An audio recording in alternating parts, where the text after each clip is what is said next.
Hare Krishna. ज्ञानस्नानस्य तस्मै श्री गुरुवे नमः नमो विष्णुपादाय कृष्णपृष्ठाय भूतश्रीमते भक्तिवेदान्त स्वामी नामिने नमस्ते सरस्वती देवी गौरवाणी प्रचारिणे निर्विशेषशून्यवादी पाश्चात्यदेशतारिणे जय श्री कृष्ण चैतन्य प्रभु नित्यानंद श्री अद्वैत गदाधर शिवासादि भक्तवृंद हरे कृष्ण कृष्ण कृष्ण हरे हरे हरे राम राम राम।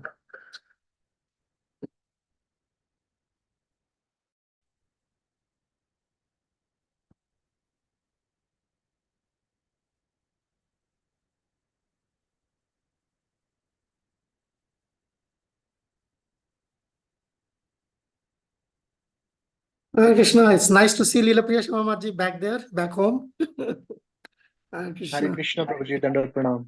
Hare Krishna. मेरी आवाज like okay, audible, Yes, yes. everything is fine. Okay. All right, so yeah, you're almost time. Let me see if everything is in order. Oh, yeah, it's in order.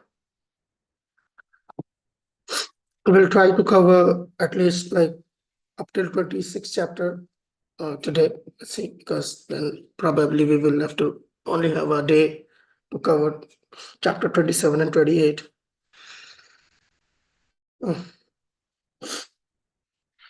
So yeah, I rather propose that you guys start that basic discussion, or whatever the format you wish, on Srila Prabhupada's statement about, wait, where is that?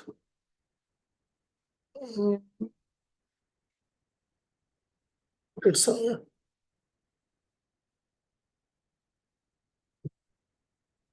happened to that?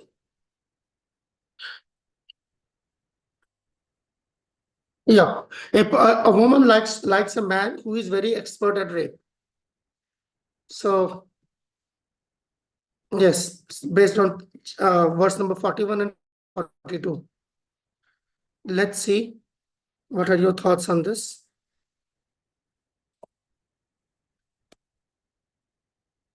Did you find time to like go through that purport, or like it's supposed to be generally people don't miss out such kind of discussions or such kind of opportunities, I should say. Yes, Amarendra Prabhu, did you raise your hand or like what?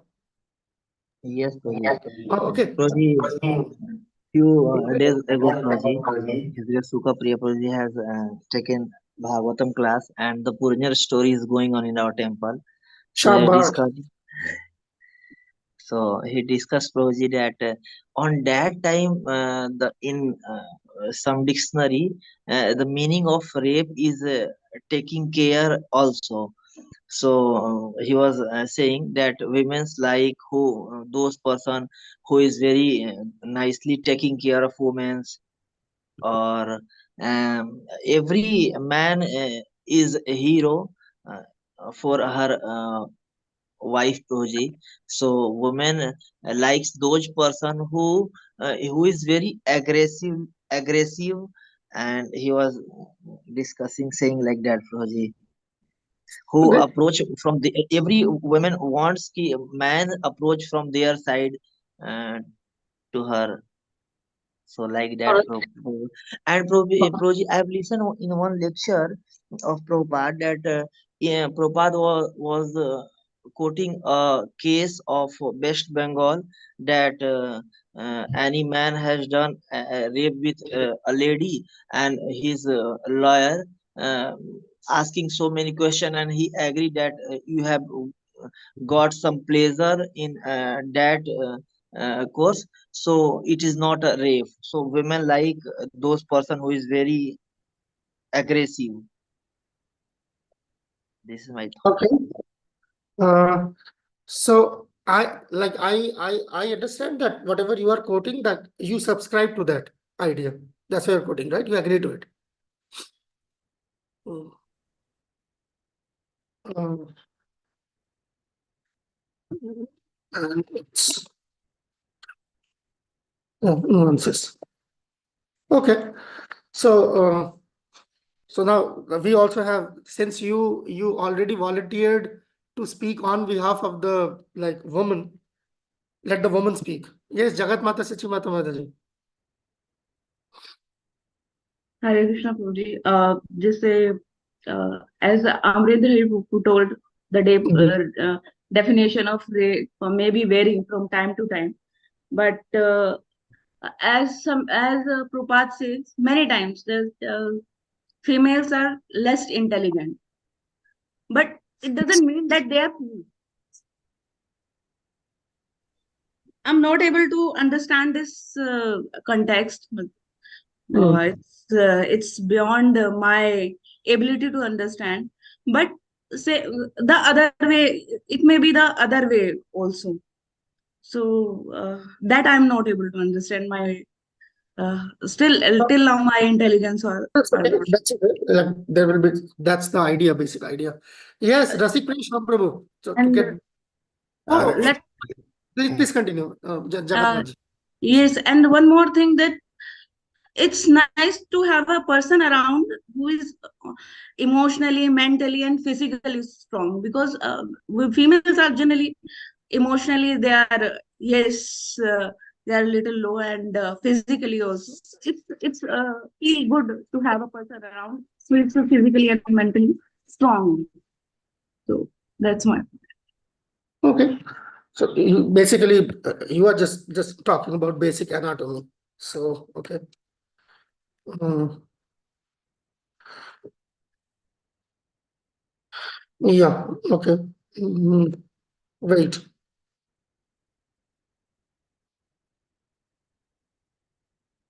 All right. I'm just like I'm summarizing and taking those points which you are like. I'm just writing it down so that. Yeah, Rasik Priya Shampoo, please go ahead. Hare Krishna Prabhuji. From what I understand is that when Prabhupada talks of the word rape here, it is not to be understood in the context in which we normally associate the word rape with. Here it is only trying to link it to the aggression which a male shows, and women with lusty desires, they are attracted to such aggressive nature. And Prabhupada here says it is sometimes taken as rape. So that word sometimes has a connotation that it is not always, this behavior is not always what we understand rape. The second thing is, there is also an enjoyment factor which has been linked here, that the women enjoys it. So obviously when the enjoyment is being talked about, it cannot be the same context in which we are understanding rape in the normal connotation. Okay, that's very very interesting. That there can be different connotations. Okay. Um, yes, Priya Satyabhamaji, go ahead. Hi, Krishna Prabhuji. Maybe I don't know. Maybe I'm taking a very different angle on this, because I did hear the clip that Amrendra was mentioning. But my understanding that I derived from that was that maybe, Prabhupada is trying to tell that how Kali Yuga is actually driven by this. How this thing is so prominent and how it is available so easily now, and people are actually running behind it.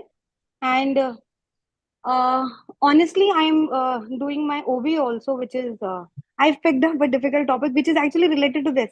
That how sexual desire is driven in the Kali Yuga, and how if you're attracted to Radha Krishna, it doesn't matter where you are and what you're doing. because your mind, your intelligence and your physical body is actually engaged in serving the deity or the lordships or preaching or something or the other. So my conclusion or my understanding was, my understanding was that this yuga is uh, run by this factor. This sexual desire is so high in this day and age that people are actually running for it, and they're taking altogether a different path. They're deviating, they're doing all those kinds of things which are not required. That was my understanding. So basically, if I like summarize what your standpoint is, like people are basically helpless before like Kali Yuga, and therefore, yeah, I mean, there's not much they can do about it.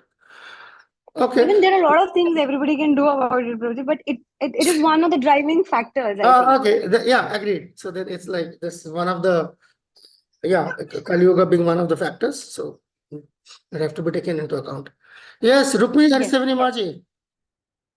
Hare Go Krishna, on. Prabhuji. Prabhuji, the statement you are asking about is this, but when I was reading the purports and it was going on, I think 3 years back, you gave one lecture on Srimad Bhagavatam in Punjabi Bagh ISKCON. So in that lecture, you said that you were talking about the Anarth Nirvriti stage, and you said Reporting that me. Okay. Go on, let's see. why these things are coming in all the cantos. There are so many description like this.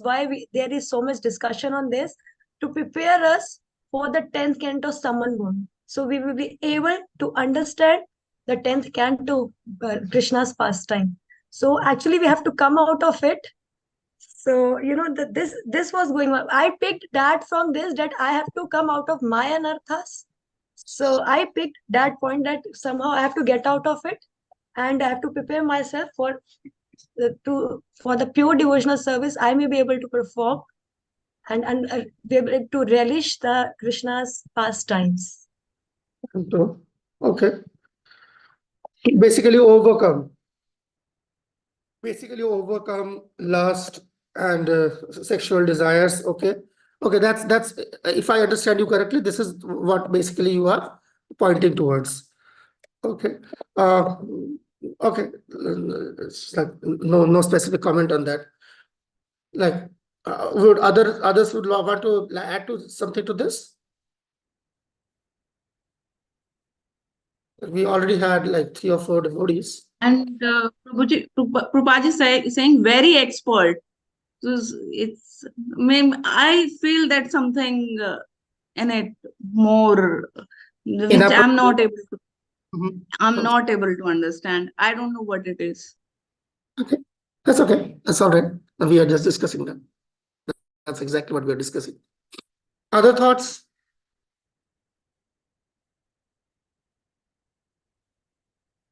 I'm like, I believe most of you must have gone through at least these 2 purports. So anyway, so let's okay.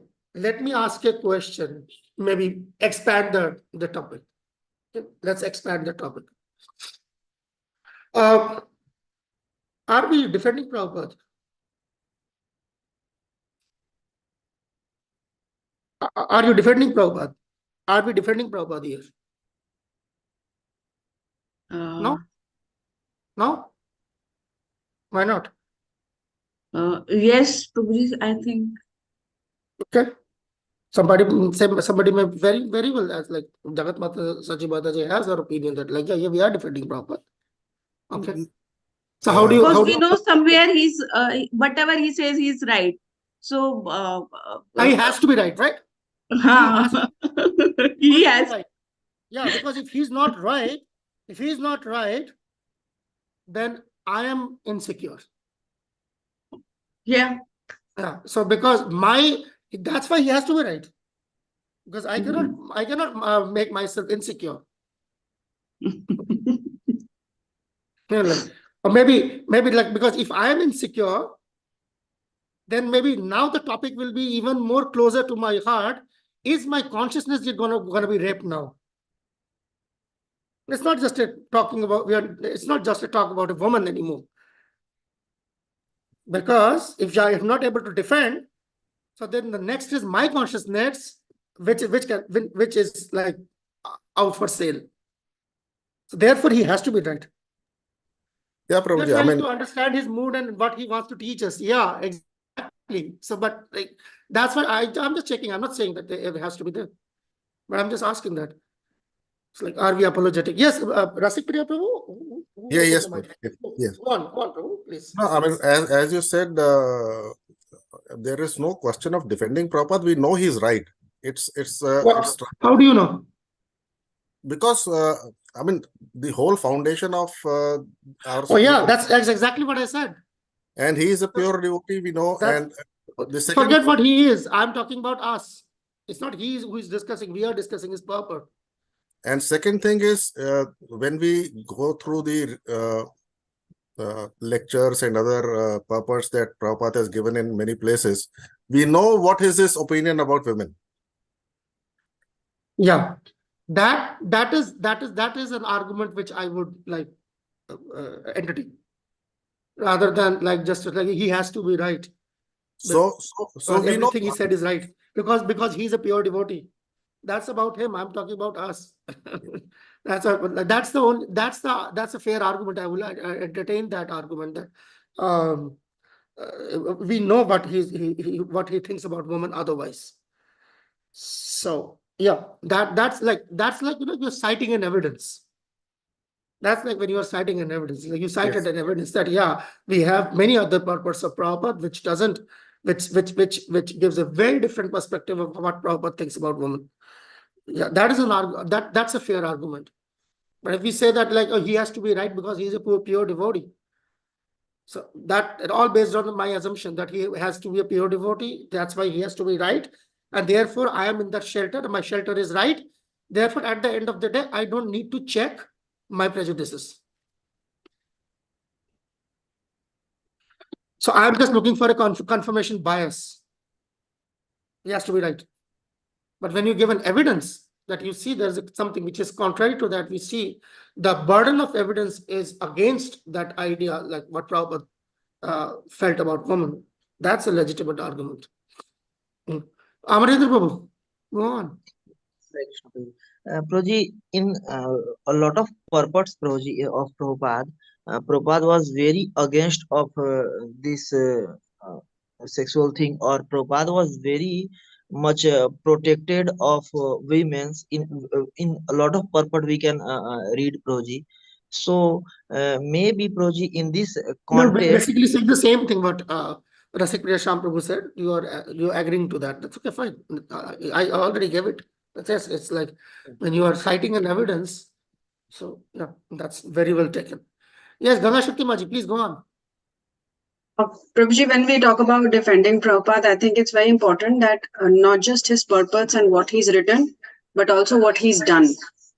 Because the way he treated his women disciples and the tenets that he set down for the welfare of children and women in the society, that is what we need to look at. And that is why he's a true Acharya, because he's shown it by example that it's not just about what we write in the scriptures or read in the scriptures, but it's also about living that philosophy. That's the first thing that I wanted to say.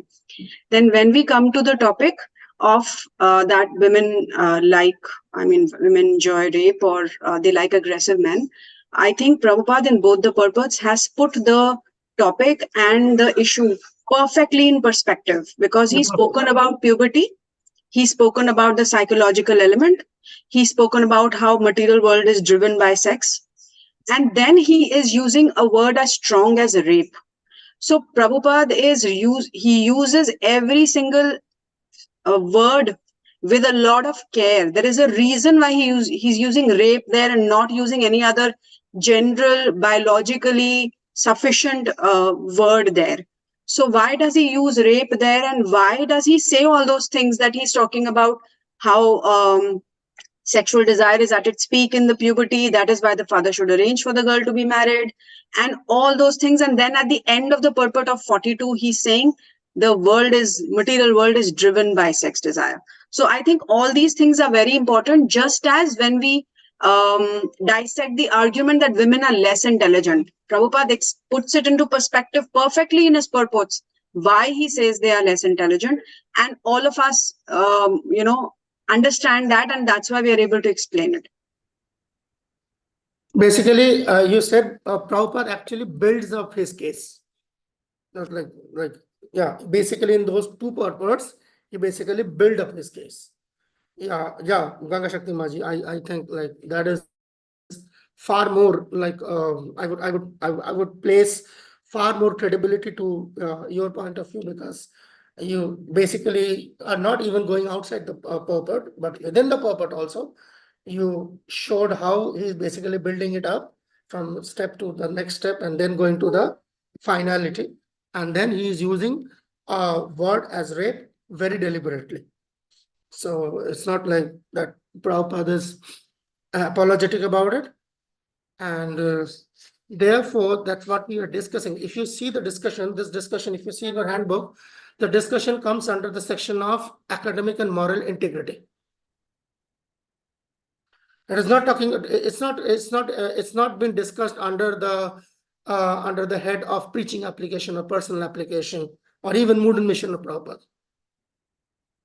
The topic here is under the category of academic and moral integrity. That means you don't twist Srila Prabhupada's words.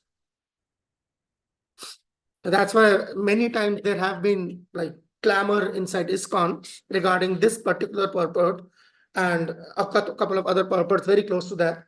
And there have been like even clamor inside ISKCON that why don't we change this? Change the term rape to something more like acceptable, something which is like not so much contextual. So how about that? Like, why like have so much controversy on this? Why not just change this one single just a word? Just change it to something like woman like aggressive men, or woman like people, like like whatever. What do you all of you have to say? Why don't we just change this? Oh yeah, Ganga Shakti Maji, please go on. Prabhuji, I feel that here Prabhupada is not just using men and women to show how differently they work, but also the concept of masculinity and femininity in the world. So in the material world, the whole concept of what masculine stands for, what feminine stands for, Prabhupada is questioning that. And therefore, we don't need to be apologetic about the use of the word rape, because it is talking about the carnal instinct of how the material world functions based on these concepts of masculinity and femininity. Can I add, I'm just asking with your permission, can I add misunderstood conception of masculinity and femininity? Yes, exactly. Fine. Absolutely. Okay, Jia Mataji, please, for my हरे कृष्ण प्रभु जी। प्रभु जी मैं दो बातें कहूंगी। एक तो ये जी। कि प्रभुपाद जी ने ना परपोर्ट में मेंशन किया है कि woman is fond of children, तो मे बी उस वजह से है ना ये बात कही गई हो। और दूसरा ये रीजन है, अगर हम प्रभुपाद की स्टेटमेंट को चेंज करते हैं, मतलब हम प्रभुपाद की स्टेटमेंट से अग्री नहीं है तो सरेंडर नहीं है, तो एक आचार्य पर हमारा सरेंडर ही नहीं है, तो फिर मतलब आई डोंट थिंक सो कि ये चेंज करने वाला पॉइंट सही है, क्योंकि फिर तो पूरी चीज ही खत्म, हम सरेंडर ही खत्म, फिर हम क्यों हैं यहाँ पर? तो I don't know, may be मैं आपको उससे भी दिलचस्प एक पॉइंट दे सकता हूँ उसके लिए। फिर एक चेंज का फिर दूसरा क्यों नहीं कर सकते, फिर तीसरा क्यों नहीं, फिर चौथा क्यों नहीं, फिर पांचवा क्यों नहीं, फिर 10वां क्यों नहीं, 50वां क्यों नहीं? ये चेंज शुरू जो होगा तो वो चेंज कब रुकेगा? Okay, good, thank you. Rukmini Hari seven G. Yeah, I also wanted to say the same. Now we will change one. It will, why not second, third? Sometimes we find that, in the beginning also the people, sometimes devotees say that there is a problem in Prabhupada's English grammar. So change that, change this. So if we start doing this, it will, yes, we will not stick to that one thing. And yes, this is absolutely right what Ganga Shakti Maji said. So this is really right, Prabhupada, whatever he has written, and he is Acharya. Yeah, he has written, therefore he is an Acharya. Not that he is Acharya, therefore he has written. It's the other way around. He, like, by his writing, he proves that he's an Acharya. not that he's Acharya first and therefore he's writing. So yeah, how do we know that he's an Acharya? By his books we know he's an Acharya. Anyway, like I'm just adding, may not be, maybe like if my addition is like hindering the discussion, just forget it and just go ahead. Jagat Mata Sachi Mataji. Hare Krishna, Prabhuji, my thing is we don't need to change it. We need to understand it. Why Prabhupada is saying it. That's okay. Yeah. Thank you for your, yeah, that's your view. Yes, Rasik Priya Sham Prabhu, please go on. Prabhuji, we can also see from the example of Krishna himself when he marries Rukmini and when he marries these 16,000 queens. So that itself displays that there is a aspect of what the male nature and what female nature is supposed to be. But in the material world, we understand the whole concept in a perverted manner. Okay.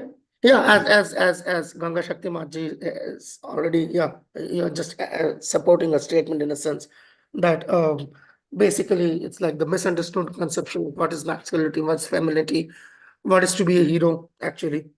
So what is heroism actually? So yeah, so that line many times blurs in material world. So the heroism and villainity that comes dangerously close to each other and overlaps. Okay.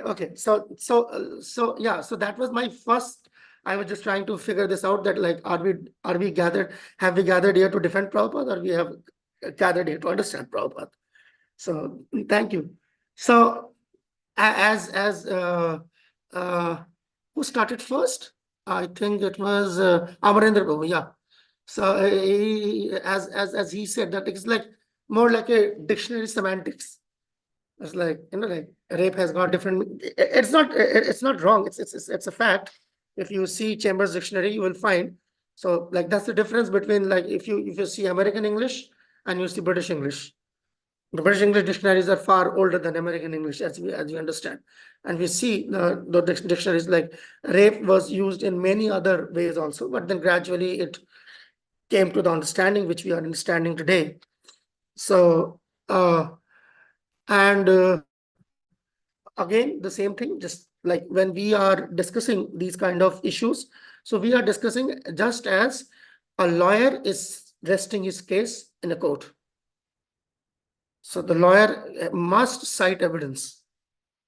So whatever he has to say, and then like as a couple of you cited, like Prabhupada's personal life as an example, which like Ganga Shakti Mataji explained, like in Prabhupada's personal life, he was like, that's what we see, that how he lived his life. So he might write in a book that women are less intelligent, but in his own life, it is in his dealings with his disciples, they never had that experience that like he understood that they are less intelligent. So yeah, in fact, like that's what Ridanand Maharaj was saying. In fact, like in many cases we see in Bhagavatam, they are actually more intelligent. Even in this very case, this very context of Puranjan, we see that Puranjan dies and takes his next birth as, yeah, the wife of Malayadwaja. So, and she is the one actually who is like, who has that kind of, and she, in that life, she makes it back to Godhead. So so then who is the more intelligent person? So then of course we were also discussing about, as Jagat Mata Sachi Mata pointed out, that less intelligent cannot be mixed up with being less sensitive. Not that a person is less intelligent, so then like that gives me a license to treat magic any which way. So that presupposes that a person who is less intelligent must be less sensitive also. So that person can be violated. So yeah, and then of course somebody also brought in basically the idea of basically human anatomy. Like yeah, it was Jagat's Mata Sachimata, like the woman physically like weaker, generally speaking, and generally speaking mentally also, it is understood that they may be weaker. Yeah, and that may be there, that is there, and you see whether the woman is weak or strong, or man is weak or strong. Ultimately, history shows us that biology wins over ideology. Generally, it's just so because as Ganga Shakti Maji said, that when it comes to your carnal desire, so you come to the basest of the base thing, and it's like actually it's a no-brainer at that time. So it's just you're driven by the mind, driven by the senses. And of course, as Rasikpriya Sham Prabhu mentioned, that it was like different, can be different connotations. Like sometimes it is also mentioned in context of enjoyment. So actually, that actually makes it even more intense, fierce, and more piercing. That like, do we want to suggest, or do Prabhupada, better yet, does Prabhupada intend to suggest that women enjoy rape? So it's like when it's connected to enjoyments, like how is it like they enjoy it? So then Priya Satyabhama also brought in like that it's because Kali Yuga and this degradation is there, so then we see the degradation everywhere. So in a sense, like it's not much the person, because he is like now totally he has come he has been overtaken by the Kali Yuga mentality. So that is there. That is there. However, again, the same thing that that cannot be used as a substitute. That's why there is law. So yeah, Rukmini Mataji brought in that Prabhupada is, that is the bigger picture. Prabhupada is like preparing us for 10th canto. That is there. However, this particular topic like might not still make enough sense that why that kind of an extreme situation has to be like put forward to train or maybe prepare devotees for 10th canto. So yes, so I that's like a more or less that's the that's how we see the different angles when we are talking about this topic. And in this whole topic, the idea of academic and moral integrity, that is actually stands supreme. That we stand by Prabhupada's statement because it's a statement which he has written, not us. So I have no right to change his statement. All I can do is like help explain the statement. And that is exactly the responsibility of a preacher. That's the job of a preacher, is to basically that's the job of a preacher. That's why preachers exist. Otherwise, you have Prabhupada's book, and it will be very difficult for us to explain why, after reading Prabhupada's book or Prabhupada's purport, do somebody has to say anything on it. Because then the argument comes, that means the person, the one who is explaining Prabhupada's purport, does he know better than Prabhupada?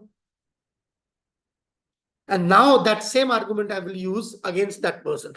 Prabhupada, founder Acharya, Prabhupada has to be right, Prabhupada is pure devotee, and this and that and everything. You see? So that kind of first line of argument is always a double-bladed sword. Now I can use the same argument against that. Why are you speaking like in between? The Prabhupada is saying something, let it be like that. And let him draw all the flack for that. So that is the only responsibility of a preacher in ISKCON, at least for ISKCON is concerned. There's a Bhagavatam class, and like somebody reads the Sanskrit verse, somebody reads the word for word translation and the purport, is it not enough? Getting my point? So if you say it's not enough, then the books are incomplete. And if you say it's enough, then why do you have these classes? Getting? So that's, yeah, Jiamaji, Farmain. Yes Prabhu ji, फिर है ना, I mean blindly भी तो किसी चीज को accept नहीं कर सकते ना। ऐसे तो बोगस गुरु भी पता नहीं कितने हैं, वो ऐसी कोई स्टेटमेंट, अभी प्रभुपाद जी आचार्य हैं और वो मतलब उनकी वाणी परफेक्ट है, ये ना आप मतलब टीचर समझाते हैं समझते हैं तभी तो पता चलता है। आई मीन जस्ट इसी से मतलब वो खुद बात, ही रीड करने से।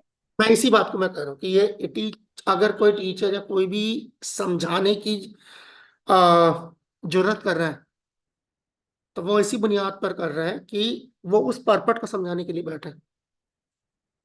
ये उसी मॉरल एंड एकेडमिक इंटीग्रिटी की बात हो रही है एक्चुअली, ये वही सेम चीज है। अगर आपके अंदर जो है वो ईमानदारी है, और अगर आप जो है इस चीज को लेकर समझते हैं कि प्रॉपर, तो आप, प्रीचर का काम क्या है? प्रीचर का काम है to explain the purpose of Prabhupada in the language of our times. Period. Preacher की सिर्फ एक जिम्मेदारी, इसके अलावा कोई जिम्मेदारी नहीं है। इसके अलावा कोई लेजिटिमेट जिम्मेदारी निकालना बहुत मुश्किल होगा। To simply explain the purpose of Prabhupada in the language of our times. That's all. कि इसके अलावा अगर कोई प्रीचर कुछ निकालने की कोशिश करेगा, उससे बहुत मुश्किल होगा, क्योंकि then I can ask a few counter questions कि टीचर की क्या प्रॉपत की किताब इसलिए इस्तेमाल करी जा रही थी क्योंकि बगैर प्रॉपत के किताब के आपकी बकवास कोई सुनने को नहीं बैठेगा। जैसे कि बाकी दुनिया जो है भागवत गीता इसलिए इस्तेमाल करती है कि भागवत गीता के का सहारा लेके जो है मैं अपनी बकवास कर सकूं। ठीक है ना? सो इसीलिए जो है कम से कम इस्कॉन के अंदर जो है Shri Prabhupada is the founder acharya. तो अगर आपने जो है अपनी बकबक करनी है तो आपको श्रीला प्रभुपाद की किताब खोलनी पड़ेगी, उसके बाद प्रभुपाद का वो पर्पट पढ़ना पड़ेगा, उसके बाद आप जो जी माए बकवास शुरू कर दें उसके ऊपर, और सब चलता है उसके बाद। सब क्या, एक भक्ति वैभव स्टूडेंट से भी बाद में यही तवक्कुल रखे हम कि वो भी जब व्यास आसन पर बैठेगा, वो बेसिकली इंतजार कर रहा है कि कब प्रभुपाद का पर्पट खत्म हो और मैं भौंकना शुरू करूं।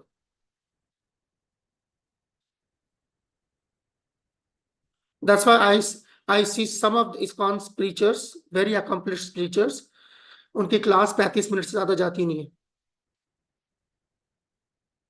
उसके बाद क्वेश्चन आंसर होता है,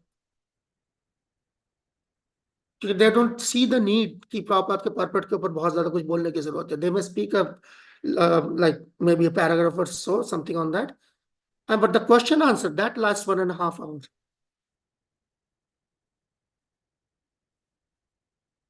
So ये उसका जो पूरा का पूरा जो अंडरलाइंग प्रिंसिपल है वो ये प्रीचर की एकेडमिक एंड मॉरल इंटीग्रिटी दर्शाती है। तो इतना कोई पेचीदा मामला प्रभुपाद ने बोल दिया हो कि जहां पर आपको मतलब उसको बहुत लंबा खींचने की जरूरत है। अगर ये भी है, that also shows कि Prabhupada is not very expert in addressing subjects. So इसीलिए प्रभुपाद के सब्जेक्ट को सिर्फ और सिर्फ जिस जमाने में हम जी रहे हैं उसके साथ रिलेट करने की जरूरत पड़ सकती है, इससे ज्यादा और कोई जरूरत नहीं पड़ती। बाकी the books let propers book do the talking. हम यहाँ पर भक्ति वैभव करने किस लिए आए? प्रभुपाद की किताब पढ़ने आए कि लोग की बकवास सुनने आए? सेम चीज। तो अगर हम यहाँ नहीं बैठे हैं कि अगर मैं किताबें बंद करवा दूं, बोले अब सुनो मेरे से बस, तो भाई आप कौन हो? ठीक है ना? सो वही सेम चीज। So when we are discussing any topic, it's like such a topic like rape, we just want to actually hear and understand what Prabhupada said, and उसको कनेक्ट करने के लिए जो चीज बोलने की जरूरत है उतना बोले, बस खत्म। ना प्रभुपाद को हमारे डिफेंस की जरूरत है, ना मुझे ऑफेंसिव पे जाने की जरूरत है। रादर हम प्रभुपाद की किताबें अपने डिफेंस के लिए इस्तेमाल करते हैं। अभी प्रभुपाद हमारे मोहताज नहीं हुए, इतने बुरे दिन नहीं आए कि लाइक कोई भी राह चलता आए और प्रभुपाद को डिफेंड करने के लिए अब ये इतने वो आप उसके मोहताज प्रभुपाद। तो आज प्रभुपाद मोहताज होंगे, कल महाप्रभु मोहताज होंगे, कल महाप्रभु मोहताज होंगे, परसों कृष्ण मोहताज होंगे। So that is the whole idea of this discussion. Just to link the whole purport to the language of our times. And then we are trying to understand. And जब फिर जाहिर बात है जब हम अपने when we are bringing those things according to our times, then we also see what are those times. That's why like Priya Satamamaji pointed that out, and I was like actually very impressed that she brought out that there is a time when it is like this. It's even like it becomes that's why the matter becomes more complicated. But so far as how a woman feels, it doesn't change. It's the same. It's like any human being feels. Just try to turn this thing around and just think मैं इस change को इस word को मैं change कर देता हूँ. And if I say that men like to be sodomized, woman पे बात कर रहे थे ना, women like to be raped. Okay, men like to be sodomized. जितने भी यहाँ बैठे हैं, ये अब हो गया बराबर मामला. You see? So it's like you want to draw parallels, you can immediately draw parallels. And you try and find me out how many people, how many men will agree to that. They like to be sodomized. So how come woman likes to be raped? That means something else has been talked about, but what has been talked about has to come from Prabhupada. As Ganga Shakti Mataji made that case. That was perfect. And so she chose between the perfect and different sentences she made up, like how it is ultimately reaching to that zenith, to that epitome, where Prabhupada is using now, therefore, like this, like men, a woman like men who are expert at it. Prabhupada never said that women like to bleed. He said there are men who are expert of rape, at rape. They are the persons women like. Not to get raped, but they are the person. It's just like if I say that I would like a thief to be my wife. If I say that I want to marry a girl who is a thief. I never said I like thieves. I just said I like the girl who's a thief. And that doesn't mean that I want the girl to marry. I want to marry that girl because she's a thief, and then when she is a thief, the first thievery she will do is in my own house. It's as simple as that. So there's a categorical difference in that. So I am sending a couple of links rather than me doing the talking. Maybe in the I'm sending in the WhatsApp rather than this chat, because this chat is going to expire. But you people can, like in your own time, you people can go through these different links I've sent in the WhatsApp group. So you can do that. It is very important, like whenever we are discussing Srila Prabhupada's purport, we see like in what context Prabhupada is talking about that. As Ganga Shakti Mataji said, I'm just like maybe spend another 5 minutes and then move to the next topic. See, there are many things. When Prabhupada is talking about child marriage, Prabhupada is talking about sati, he's talking about slavery, he's talking about polygamy, he's talking about divorce, and okay, playing dice. gambling. Okay, so then when we are discussing those things, what are we discussing? We are discussing that the material world is not perfect. These are the social evils. And all social evils always, that the nature of social evils is that all social evils get some sort of support from the society, and that's why it persists. So when Prabhupada is talking about sati, and he's talking about, say, for example, women in previous ages, they used to do sati. That's just a historical fact. Now, I may come up with I may try to like interpolate and extrapolate basically to say, oh, therefore Prabhupada likes sati. He didn't say that. I like sati. It will be interesting to find out if we can find a statement when Prabhupada says, I like sati. You see? Or Prabhupada is saying, yeah, I like child marriages. In the 11, 12 years when Prabhupada like formed ISKCON and Prabhupada preached, there were many children.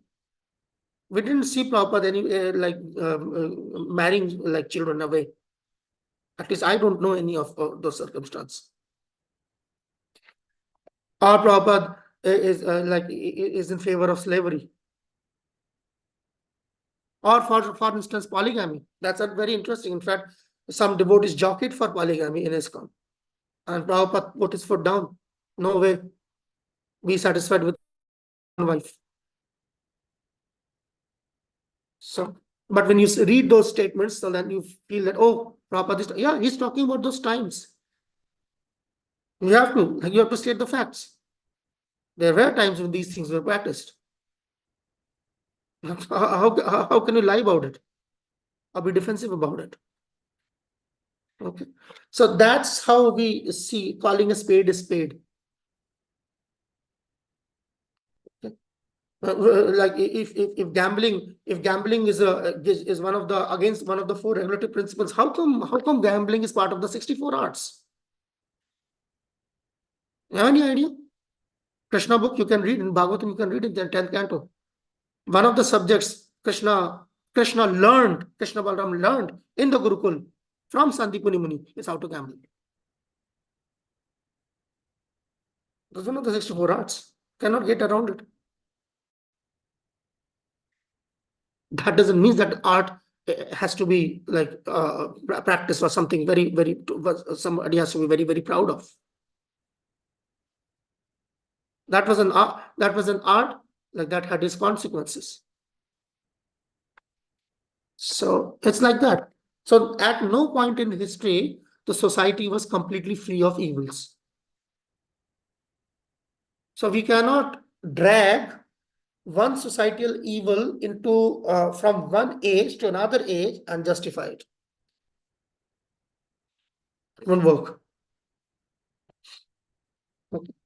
So things like okay, fine. Now we see there are so many in ISKCON. I hear maybe you might be aware of. There are like some devotees have got very extreme views about organ transplantation, blood transfusion. Or that involves karma. You see. So these are today's challenges. How do you answer them? For blood transfusion or for like organ transplantation, you won't find a verse in Bhagavad Gita that either supports or rejects it. You see. So like every age will have its own challenge. As a Prabhupada's time, that there was no organ transplantation going on. So you won't find that from there also. So that is the responsibility of the preacher of our times. But what is the general principle he understands from Prabhupada's books, and to maintain that. Okay.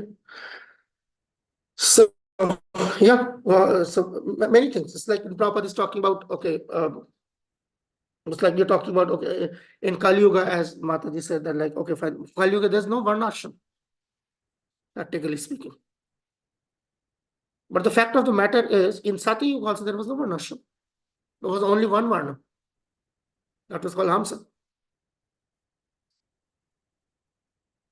So how do you see that? So you cannot use the rules of Sati Yuga in Kali Yuga.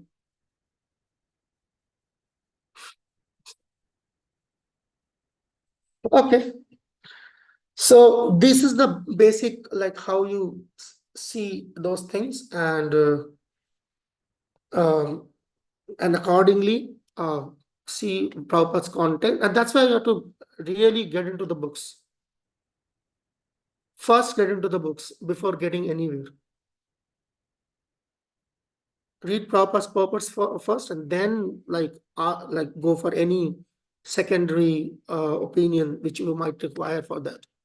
But first, let Prabhupada's purpose work on you, and then you might require some help, and then you can work your way. Yes, जिया जी फरमाइए, उसके बाद हम आगे चलेंगे. हरे कृष्ण प्रभु जी अभी आपने कहा था कि है ना टाइम के हिसाब से चेंज होती है, मतलब थोड़ा टाइम का फैक्टर है.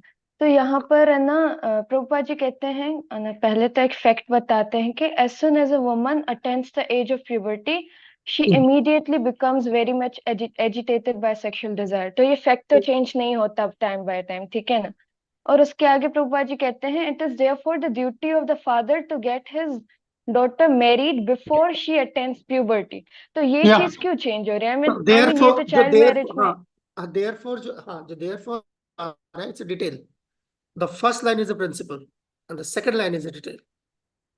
Second line is not the detail of principle. जो प्रॉपर कंक्लूड कर रहे हैं यहाँ पर, तो कंक्लूशन जो है यहाँ पर प्रिंसिपल नहीं है. प्रिंसिपल को एक्सप्लेन करने के लिए प्रॉपर ने नेक्स्ट स्लाइड लिखी है. So that is one. इसलिए प्रॉपर के पर्पस से ये एक चीज तो अक्सर कंफ्यूजन जहां से शुरू होती है कि डिटेल क्या है और प्रिंसिपल क्या है. सो यही प्रॉपर के पर्पस को पढ़ने की प्रैक्टिस जो है इसलिए जरूरी है. So that you are able to figure out what is the principle and what is the detail. अगर इसको आप उल्टा कर लेंगे तो कयामत आ जाएगी, जो कि आ जाती है इस काम के अंदर इसी वजह से. डिटेल पकड़ लेते हैं, प्रिंसिपल छोड़ देते हैं, केला फेंक देते, छिलका चबा रहे होते. So that is what is the principle? Principle is this. So उसका सोल्यूशन, एक सोल्यूशन ये बताया, तो पहले जो है ऐसे होता था. अभी हम और क्या सोल्यूशन हो सकता है? क्या ये एक सोल्यूशन है? ठीक है. उसका सोल्यूशन उस सोल्यूशन का फिर हमने, अब वो प्रॉपर नो सोल्यूशन लिखा है, वही सेम बात जो गंगा शक्ति माँ जी ने बोला, लिखा तो है, कराया क्यों नहीं फिर? 11 साल बहुत टाइम था प्रभुपाद के पास, 12 साल में एक भी केस नहीं है. चाइल्ड मैरिज का एक भी केस नहीं है. इनिशिएशन दे दिया प्रभुपाद ने 12 साल के ऊपर, लिखा भी हुआ है सेकंड कैंटो में, बट मैरिज नहीं. क्यों नहीं? वजह है ना, क्योंकि ये सोल्यूशन चला नहीं, या कम से कम अभी नहीं चलेगा. जबरदस्ती करने से काम नहीं चलेगा. क्यों द्वापर में चलता था, त्रेता में चलता था, अभी क्यों नहीं चलेगा? लड़ते हैं इसको लेकर जबरदस्ती. तो हमारा इस्कॉन का पर्पस क्या है? लोगों को कॉन्शियसनेस देना कि क्या कहते हैं, सोसाइटी के ठेकेदार बन जाना. और सोसाइटी कैसे चलेगी हम बताएंगे, इसके लिए इस पर टिक जाए जाके, बाकी का छोड़ दे सारा. पॉइंट यही होता है. इस तरह के टॉपिक इसलिए डिस्कस करें क्योंकि ये बहुत जज्बाती टॉपिक्स होते हैं. ऐसा एक भी टॉपिक आती बंदा इमीडिएटली भूल जाता है उसका मकसद क्या था. वो इमीडिएटली जो है ना, क्या कहते हैं, पूरे क्या कहते हैं समाज को, मास्टर को सुधारने का जो है वो ठेकेदार बन जाता है इमीडिएटली. जी हमने यूं करना है. कई लोगों को होता है ना, द्वारा पड़ा होता है, हमने दोबारा वर्णाश्रम लेके आना. ठीक है ना. और वो उसके लिए इतने जुनूनी पागल हो जाते हैं, वो बाकी का छोड़ देते हैं. सो यही वो चीजें देखनी है कि कितनी भी ब्राह्मण का जो ये क्वालिटी, ये इंटीग्रिटी जो ये है कि under no circumstances the Brahmana can allow himself to be, like washed away by emotions. कोई भी इमोशनल टॉपिक आ गया बस दिमाग खराब हो गया इमीडिएटली. हमारा वैदिक संस्कृति क्या है? वैदिक संस्कृति का कॉर्नरस्टोन प्रिंसिपल है change is the constant.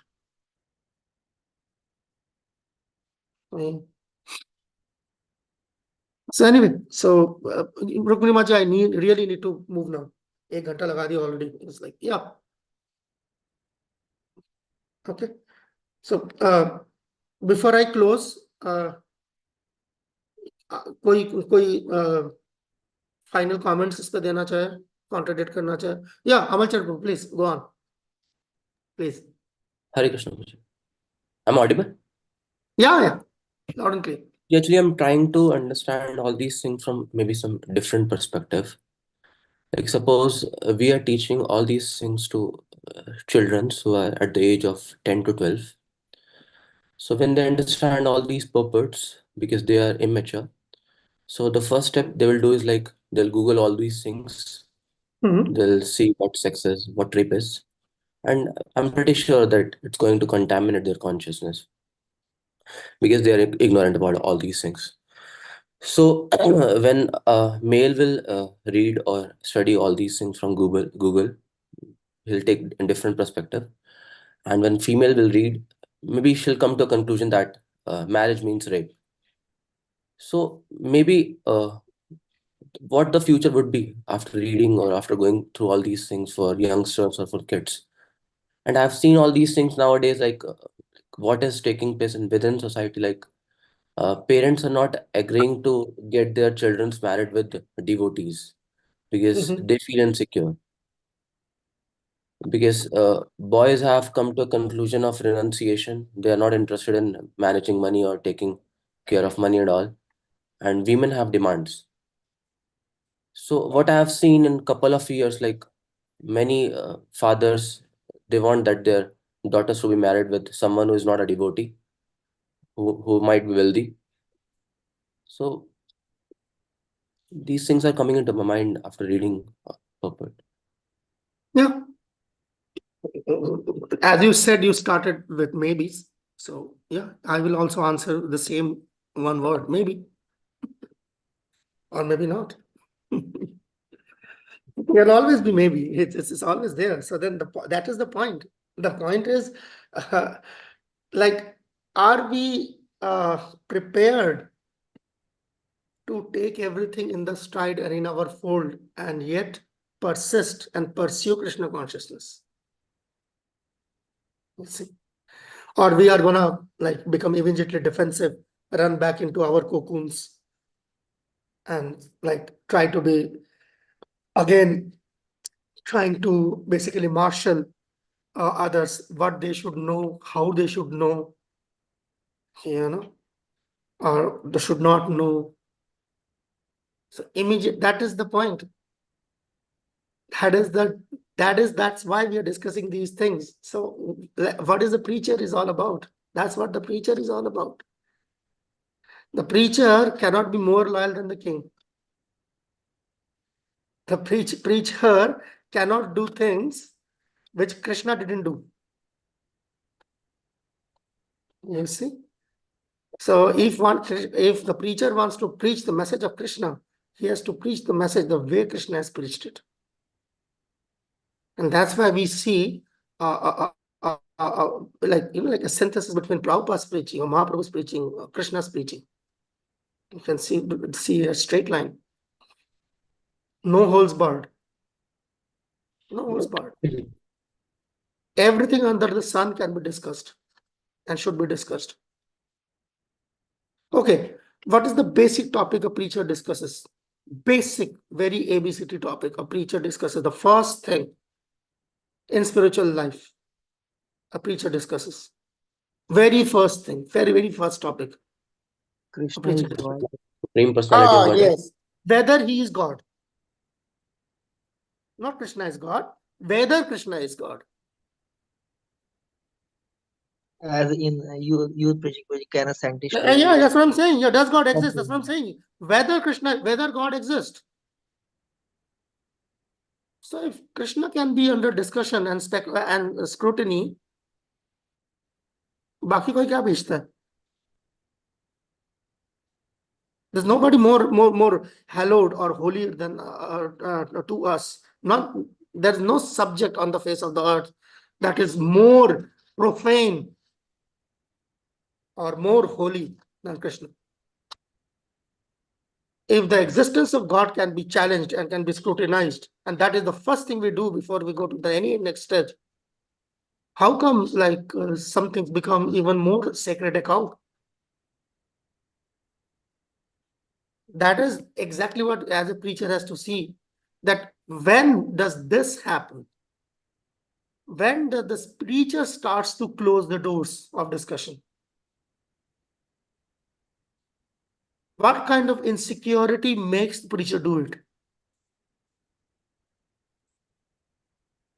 And we'll find all the conditions preachers have different degree of the same I would say disease, trying to play God. The moment I have started deciding for others how they should approach Krishna consciousness, that is not my job. Even Krishna didn't do that. Vimrashet eshat asheshena yatechasi pathagur.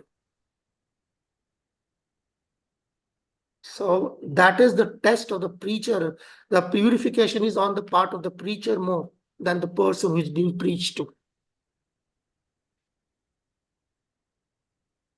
So as soon as we start thinking about what is gonna as soon as insecurity takes precedence over faith on Krishna, the person who is preaching is under Maya and preaching the philosophy of Maya. His philosophy will be contaminated to different degrees of Maya. Bhayam dvitiya abhiniveshata syat ita apitasya viparyayo smritihi. So 11th canto. So it says that is the beginning of Maya. Bhayam dvitiya abhiniveshata syat. As soon as a person thinks anything else than Krishna as somebody he has to take care of. He has to invest. Abhiniveshata. Dvitiya abhiniveshata. Krishna is the only object of our investment. Anybody tries to bring another subject as object of investment, immediately in the trap of Maya. I am concerned about my children. You are in Maya. They are not your children.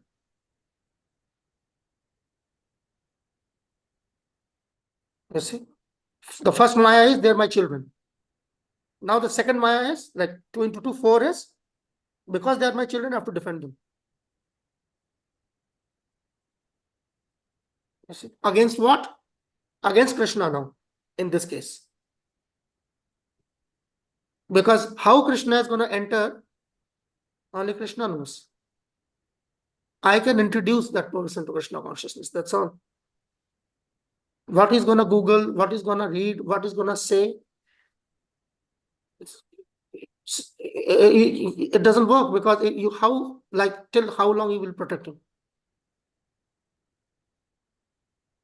You see, this is it starts from a kid of 5 years, but we are sitting over here, people who are even 60 plus. The Radhakesha Prabhu, one of the senior most amongst us, ask him, how many people have we been able to quote and unquote save from leaving ISKCON? And they are not kids. They include initiating gurus, sannyasis, along with their disciples to start with. And then you can work your way down. What was the problem? After we introduce him to Krishna, let the relationship work between him and Krishna. Not that everybody has to go back home this lifetime. He may or he may not, I don't know. My only job was to introduce Krishna consciousness. And according to my capacity, explain again the purpose of Prabhupada in the language of my times for all the time to come. and let the relationship be decided by me and my maker. So then the preacher is also like won't be entangled by preaching.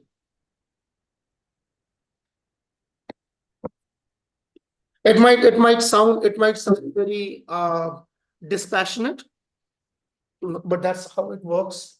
That's what I have seen. That's how it works. They try other tricks. Generally, I haven't seen in these long years. I haven't seen trying to protect somebody. It's like what kind of Maya is he in? He's thinking he's the protector. You just ask that person back to like question. Just read the question back to him. Who is going to protect you? So if you are seeking protection, seeking protection from Krishna, let the other person do the same thing. So it is always like that. It's always like that. So there's no way you can like get around it. You have to allow the devotee to learn things in the school of hard knocks if it is required.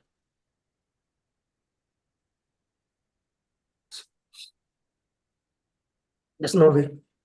Yes, Tamamaji, you have to like move on. I really need to. I'm very much want to. I just want to say one thing, Prabhuji. Isn't it a lot to do with faith, surrender, and loyalty? The whole Yeah. So crux. yeah. So that the point is like, and that is all individual, na?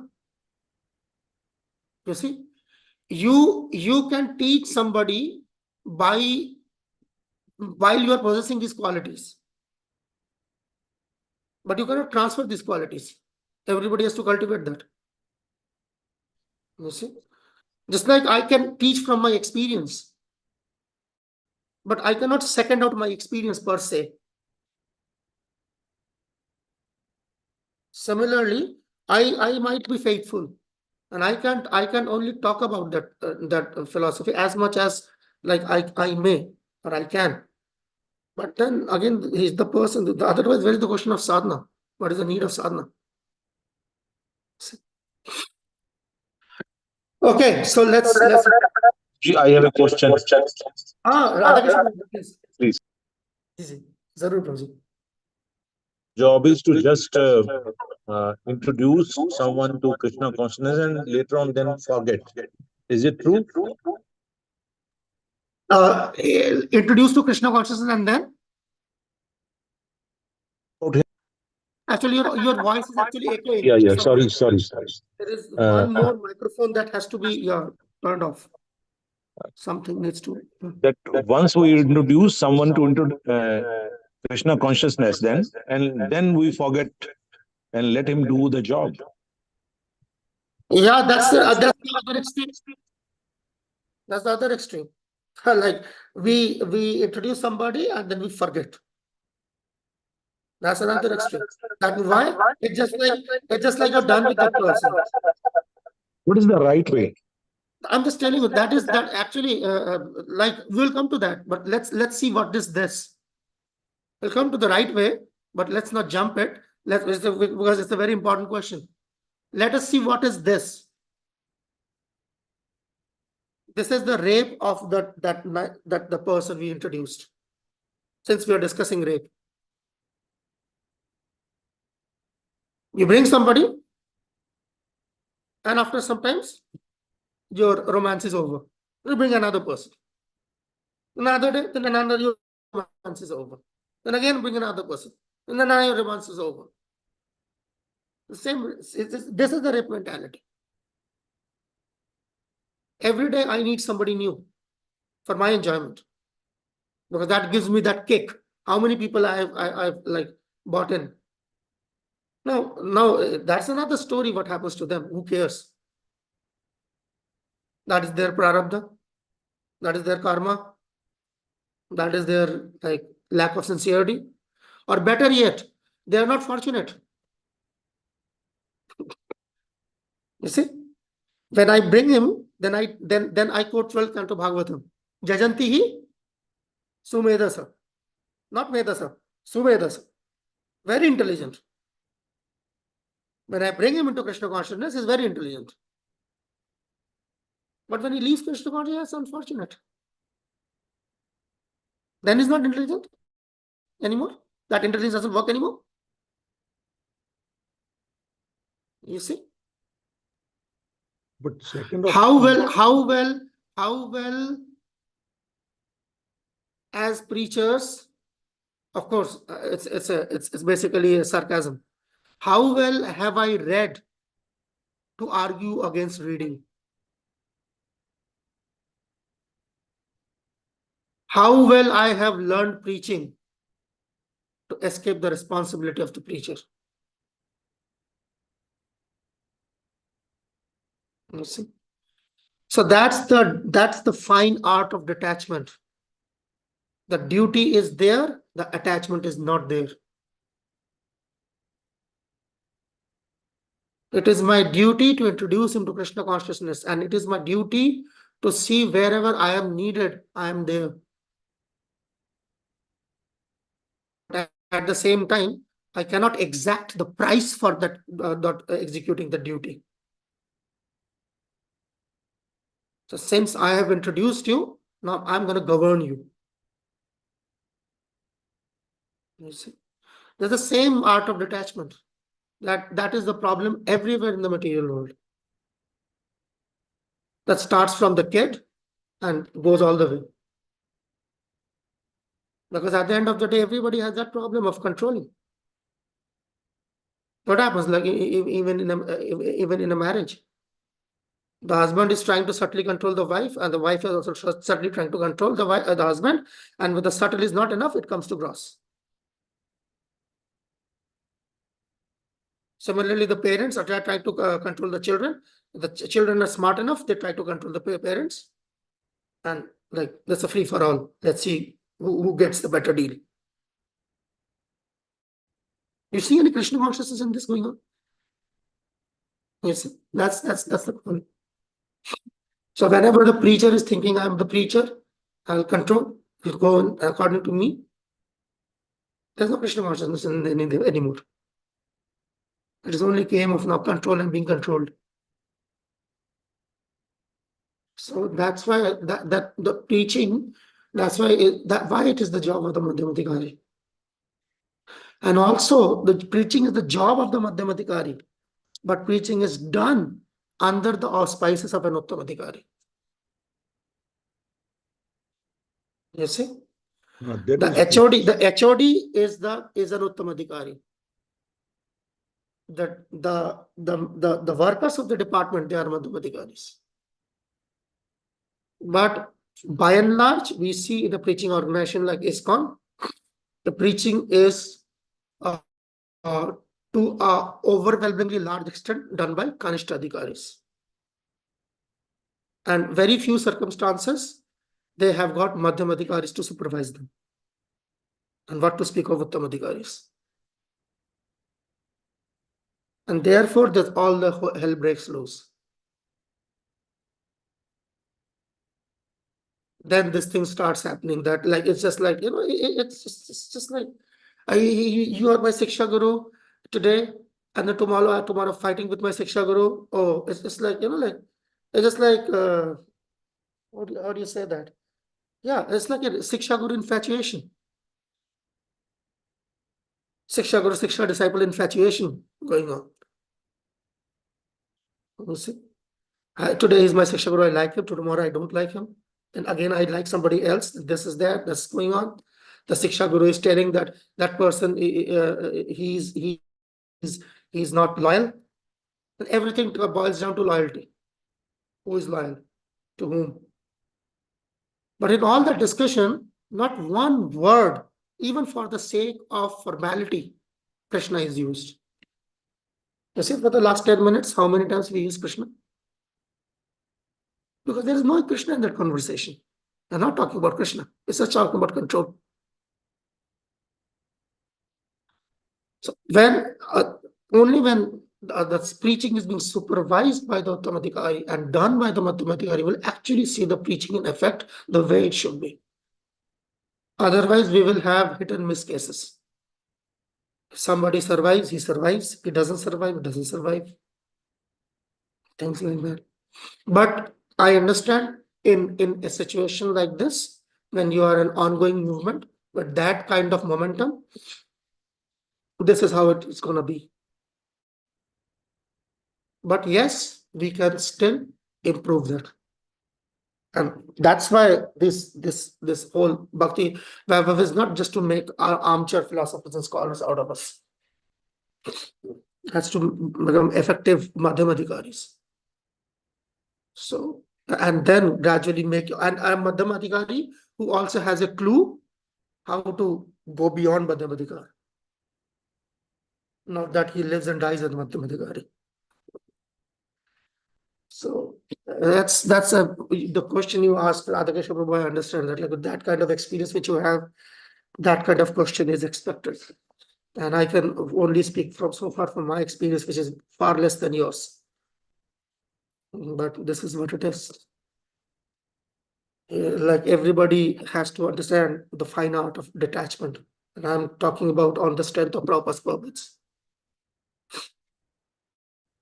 Otherwise, why would Prabhupada just say, like, come to ISKCON, you are safe? You never wrote even one sentence to that effect. Rather, he says careful discrimination. He uses those terms which people said Prabhupada never used. This is another thing Prabhupada, what he said, like, what? Something around this same topic. Oh yeah, do not judge. Have you heard this? Like, Prabhupada said, like, like mostly, हमें किसी को judge नहीं करना चाहिए. Yes, the Kanishta Adhikari is incapable of doing that, and the Uttam Adhikari doesn't feel the need to do that. But between that, the longest road is of judging. And all you will find Prabhupada's statements is how to judge. Never did he say not to judge. Not even one instance. This much I can challenge very comfortably, because I've done my research. When I have at least 7 to 10 pages full of quotes only to that relevant extent. The Prabhupada says why to judge, how to judge, and who should judge, and who should learn how to judge. Prabhuji, please say something in detail about it. All there so that I can defend myself. The idea is I scratch your back and you scratch mine. If I don't judge you, you won't judge me. But if I judge you, then, like, because of the fear of not being judged, so I escape that part comfortably. And also try to take the higher moral ground. You see? That is called the misuse of moral integrity, what we are discussing. Academic and moral integrity, the misuse of that is no integrity in this. Because I don't want people to judge me. Therefore, I don't initiate it.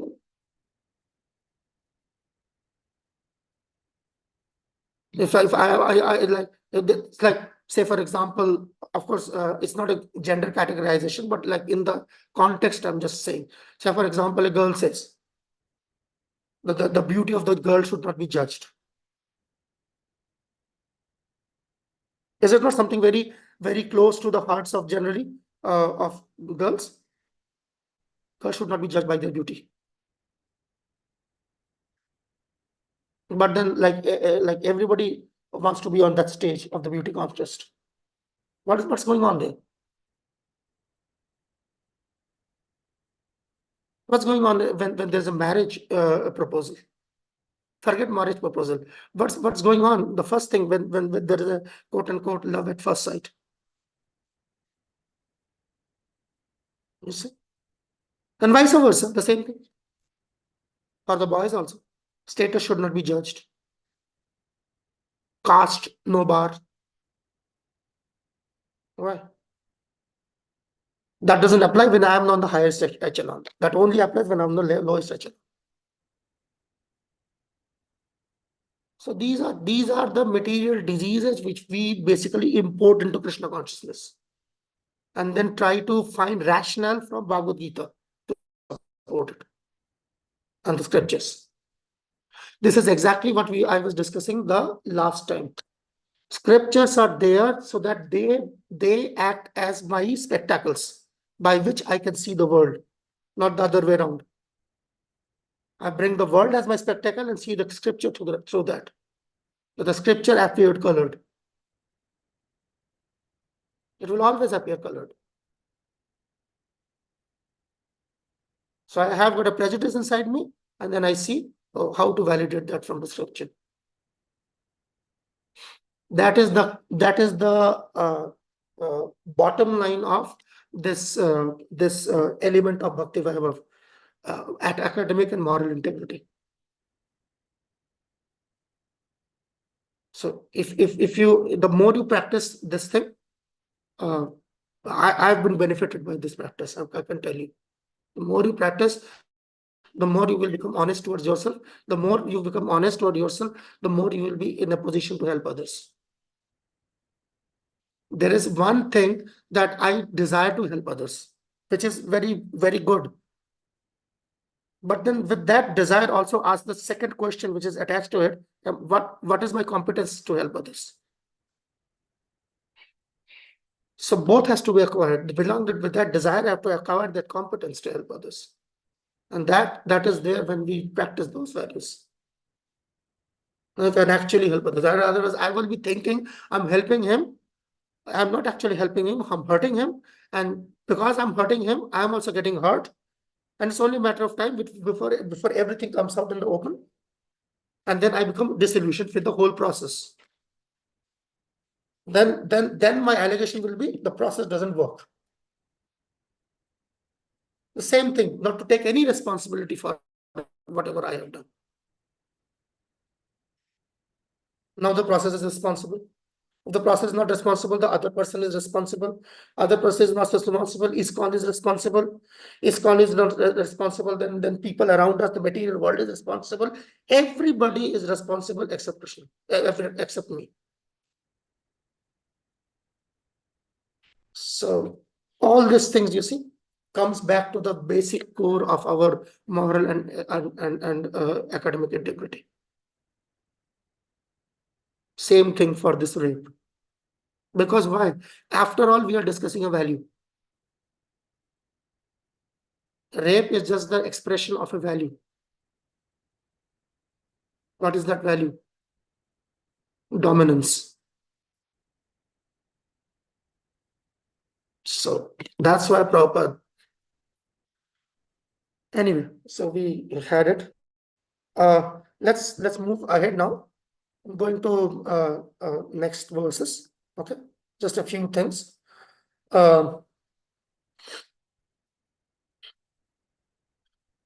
If you see that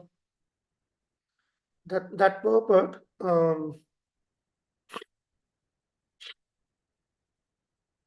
oh yeah, this is certainly such an important purport. 44, 45, 420. No, it's 424 or 425.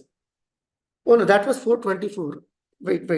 Yeah, that was 424. No, I did the same mistake last time.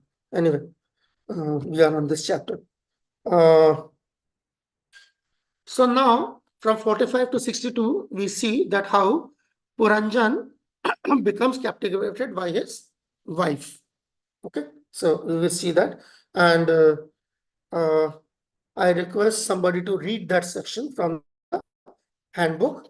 Okay, maybe I should open that handbook here so that it's easy for us to through that. And then after we finish this, we will go for a break. This chapter, we'll go for a break. Oh, sorry. I accidentally opened Bhakti Vedanta folder. Toggling between this and that.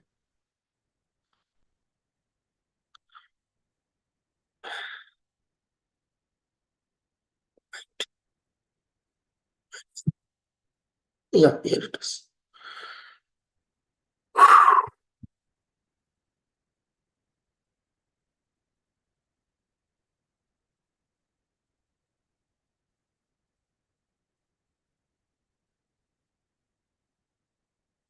Okay. This is page number 40. Let's see.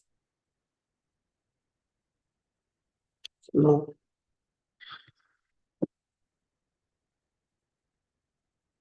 Alright.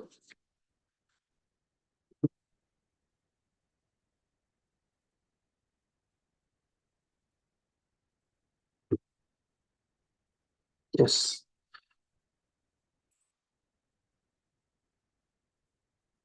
Chapter 25. Yeah. Let me open the screen. I need a volunteer to read this for me. Verse number 45 to 62. May I read, Prabhuji? Yeah, go on. Now that describes the 9 gates of the city and how the king, along with different friends, would utilize those gates. The king would also associate with 2 blind persons and would sometimes go to his private home where he would experience illusion, satisfaction, and happiness from his wife and children. Entangled by his material activities, King Puranjan came completely under the control of the queen and was cheated. While fulfilling the desires of his wife, he would mirror her activities and moods. Now, how is getting entangled? Puranjan is getting entangled. So basically, Narad Muni is like, like fast forwarding things. It's not now Prachin Bari is in that position. But if he continues like that, he will be in that position. So he's fast forwarding that. So, yeah.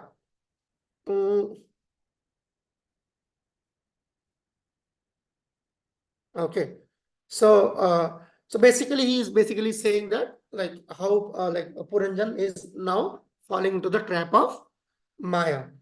So I'm just skipping a few words to discuss this basic point. If you see 56, that's very interesting actually.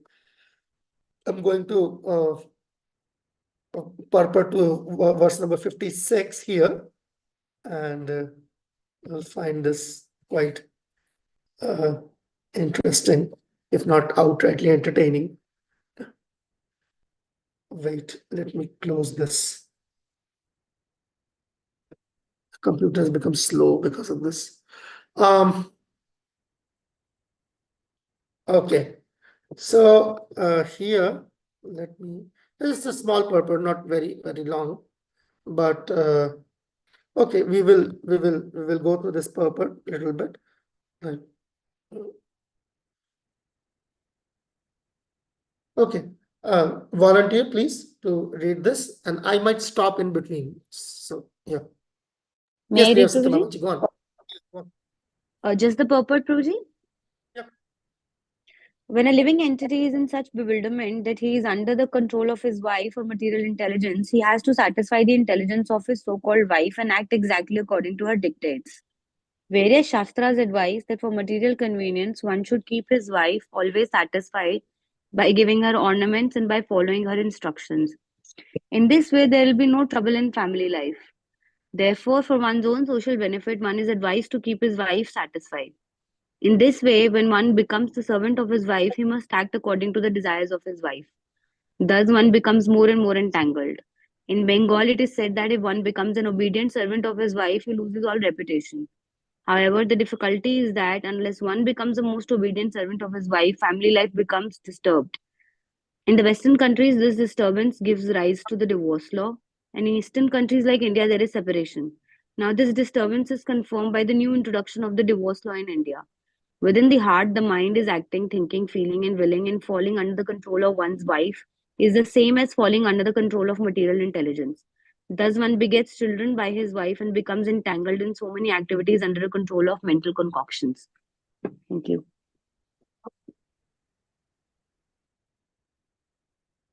Like a no-win situation, right? Because this is what it's saying. It says that Shastra says that you should do this. You see? It's a various Shastra, not one Shastra, various Shastra says that. But then, in this way, one becomes more entangled. Damn if you do and damn if you don't. So it's a no-win situation. Why? Because actually we are trying to win something which is, that is not the object, that is not the target. Why are you trying to, like, win here? That is reserved for something else. We are trying to win a competition which is not required in the first place. So then when, like, you're trying to win, unnecessarily winning it, trying to win it. Nobody asked you to win it. You see, Krishna never asked you to win it. Krishna asked you to transcend it. That's the first. You see, that's how enticing and intoxicating it is. This desire to win, misplaced. I must win inside the material world, not win over the material world. That's how it is. So anyway, because we're discussing the same thing, and like, yeah, Puranjan, I felt that this purport should be, I mean, taken care of. Struggle for control and supremacy, basically. Okay, let's see. Prabhuji, what a devotee should do? Yeah, that's the basic question. Like, I basically echo the same question. What is the devotee supposed to do? What is a coal miner supposed to do?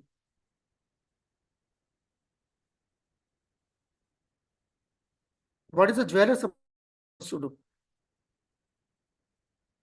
Yes, Manoj Prabhu. Prabhuji. So there are 2 points which I need, which I want to put here. One is, yes, because this is, mass dominating society. So this purport has been written in a way that, if we turn around the things, it also applies to women also. So it depends, right? If we read it in a woman sense, that yes, if woman is fulfilling all the desires of the men, then she's also going to be entangled. So I think this is more about if the man or woman is non-devotee and married to a devotee, then it's going to happen. But yes, if both are devotees and both are, trying to. That is the point. That is the basic question, actually. Radhakesha Prabhu asked, what a devotee should do. So let us ask the question independent of any context as a general principle. The question doesn't have any strings attached. The question is what a devotee should do. And that's why, to elaborate, I gave a few examples. It's some hints, actually. What is a coal miner supposed to do? What is a jeweler supposed to do? What is like any profession? Yeah. Priya Satyabhamaji. Prabhuji, as you mentioned that, the target's not clear. So if the devotee, both the husband and wife, the target is clear to reach. Yaar, Priya Satyabhamaji, do your goddamn job. That's all. What is the goddamn job of the devotee? Execute Krishna consciousness. To serve Krishna. Bas, khatam. Yes. Where does these extra things like start creeping into? Since he is a devotee, now he is I was supposed only to do saying, this. if Krishna as a goal is clear. So many things. That's all. And while you are in this material world, just navigate as best as you can. That's all. Krishna never asked you to become an ideal something, like not ideal, utopian understanding of what a devotee is. Would you please spend 2 more minutes on this subject? Yeah, utopia. Yeah, utopia. You're looking for a utopia, no? In this world. Utopian devotee. What is a utopian devotee? Utopian devotees, of course, at the end of the day, is a list which I have created. And it must conform to that. And unless and until he conforms to that, he's not a utopian devotee. And that's why I don't find anybody like that. Because it actually doesn't exist. So first I have created a list. What is a utopian devotee? Then I am out for shopping for that devotee. I don't find the devotee. I don't myself become the devotee because it is not a devotee. That's the only goddamn job of the devotee, is to do devotional service. Everything else is like everybody manages to his best capacity.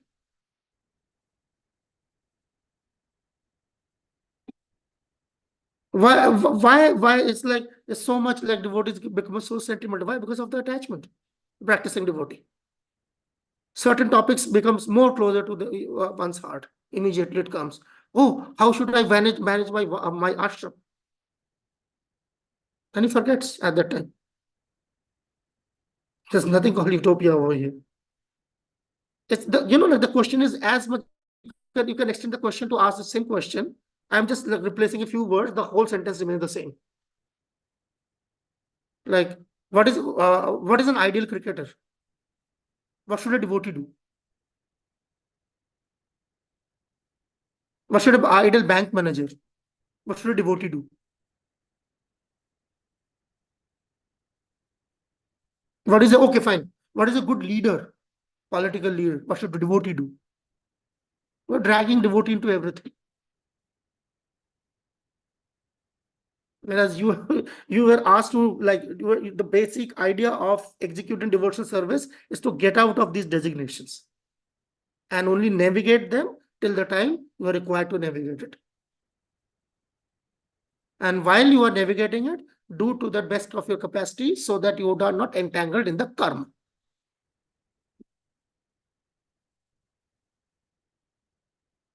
But then suddenly either it generates from within me or somebody else, my good friend, he injects that. How to become the utopian devotee. Yesterday I was talking to Jia Mataji and we were discussing the same thing. I said that bhakti, it takes birth in the association of devotees. It is nurtured in the association of devotees. And it also goes into ashtray in the association of the very devotees. So you have to figure this out. What to take and what not to take. This because this is very attractive. This thing is so enticing. How to become the utopian devotee. One-stop shop, solutions to all problems. Utopian devotee must have solutions to all problems of the material world. The only person who has all the solutions to the material world is the person who has created the material world. That is the basic principle of material life. Only the thing which you can create can you control. Just like we have this laptop, we have got these phones. Who is controlling them? The person who have created the technology for it. So just trying to control and lead it to some sort of utopian idea. It's only possible for, that's again the same thing, falls into the very same trap of becoming God. So that has to be understood.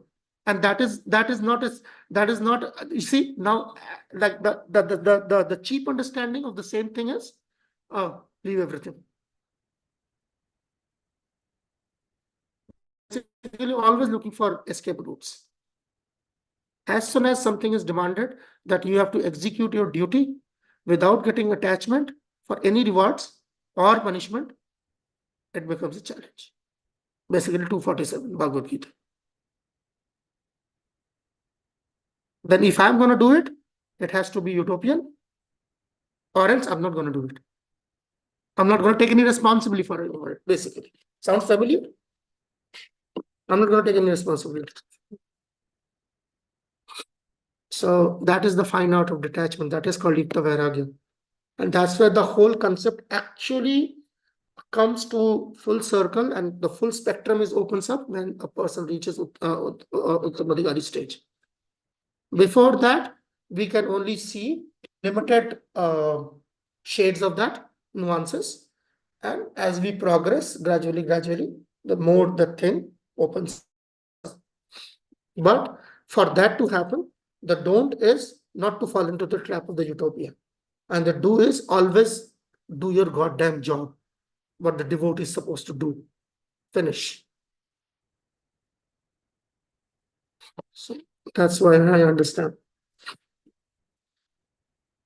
Okay, let's move ahead and let's. I think we are just almost. Oh, it's almost finished. Yeah. See, Prabhupada is speaking in purport to like 59 or verse number 59, which I feel is like another important aspect. Who is favored by bhakti does not become bewildered by the external energy. Prabhupada is writing there. And so the basic idea is like, what is that favor?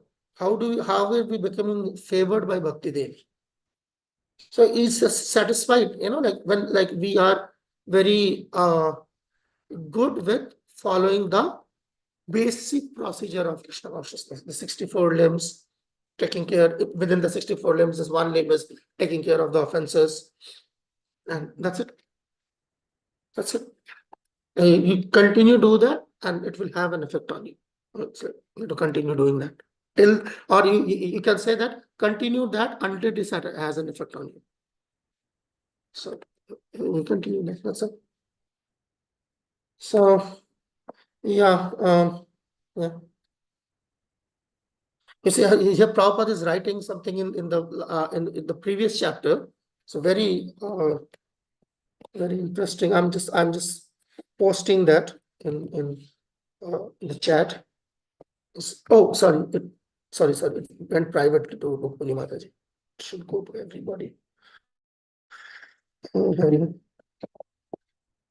See, a devotee is thoughtful as the non-devotee is speculative. So when like when we cross into the domain of speculation, ideal speculation from philosophical speculation, then like I'm not a devotee anymore for that moment or that period of time and for that particular activity. So always like figure out how Guru Sadhu Shastra works and match the different purports with different situations. Continue to match different purports. It's just like it's just like when you used to have this match the following kind of thing. Just like that. You have a situation, take different purports of proper and see how that works there. That is called Shastra Chakshu. Again, one of the objectives of this discussion of Bhakti Vaibhava. Okay. So now there's the time. I think we should have the break. Okay. And we will come back at 11:55. Is it okay? Okay. All right. Jai.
Hare Krishna. So let's move to chapter 26 now. Okay. So 26 is King Puranjan goes to the forest to hunt. Yeah. So basically, let's go to the chapter summary. Let's see the chapter summary. See, one of the advantages of this Bhakti Vaibhava is that for the first 4 cantos, they have like the handbooks, they have come up with chapter summaries, something which is not there in the BBT books. Because like for the first 4 cantos, Prabhupada didn't give chapter summaries. Maybe like later on somebody gave that feedback. You can have chapter summaries. Like Chaitanya Chaitamrita had chapter summaries. So then, yeah. So thanks to Bhakti Vaibhava, like Atul Krishna, who basically he came up with those chapter summaries. Okay, I need a volunteer to read the first 10 verses. This one, 26, 1 to 10, chapter summary, please. Hare Volunteer, need a Krishna. volunteer. Go on. Ji, पढ़े.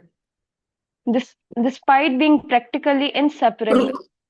एक minute वो हिल sorry एक मेरी गलती है एक minute यार मुसीबत कर रहा हाँ मेरी गलती है एक मिनट मतलब बड़े करने के चक्कर में स्क्रीन पे पूरा आ गया Yes. कुछ कट तो नहीं है एक Hare सेकंड Krishna. देखो जरा नहीं सही है, perfect. Ji And despite being practically inseparable from his queen, King Puranjana whimsically went hunting on an elaborately equipped chariot. Influenced by demoniac propensities, he ruthlessly killed many innocent animals. Merciful persons become distressed to see Puranjana's cruelty. Narada stresses the importance of following the Vedic injunctions and the negative consequences of neglecting them. So this is what's going on basically. I mean, actually now here Narad is actually saying like it's actually he's like very practically categorical now. He's more overt. You see, merciful persons become distressed on seeing Puranjan's cruelty. So basically, Narad is actually he wants to bring it up. He couldn't like kind of like there's a time when you cannot hold yourself back or you don't want to hold yourself back. So he's not saying, you see what you are doing, Prachin Bari. It's very distressful for us. You see, so he's not naming him, he's just naming Puranjan, but directly mentioning his name. I mean, without mentioning his name, he's addressing as directly as he can. So yeah, so this is basically now we are seeing what are the results of becoming overcome by ignorance and attracted to impious, like sense gratification. The results basically. This chapter is not talking more about the what is happening, like consequences. So the basic idea is like the jiva has that inherently should be having that sense of discrimination. But then when he comes into the contact, specifically under the sway of ignorance, then he like forgets everything and just go haywire. So anyway, so now Puranjan is going for this hunting. Basically, the hunting here and what to commentary to verse number 4, Vishwanath Chakravarti Thakur is saying that this hunting means the sin of going out to find another woman. So Vishwanath Chakravarti actually is giving the proper the commentary that it is actually because the whole thing is an allegory, no? So then here the hunting actually means woman hunting. Hunting for a partner, whatever, for woman, man, woman, that's just like the means what? Like the first experience was not good enough. He needs more. Like, even after having one experience, he's not convinced. Even more than that is going on for that. That's what it's basically. It's like basically it's funny, but it's a fact. So yeah. So here Prabhupada in the 5th verse to the purport, you see, Prabhupada is actually talking about like he's criticizing this animal killing, like unsymmetric, and Prabhupada talking about maintaining slaughterhouse and all that thing is talking about. So what is the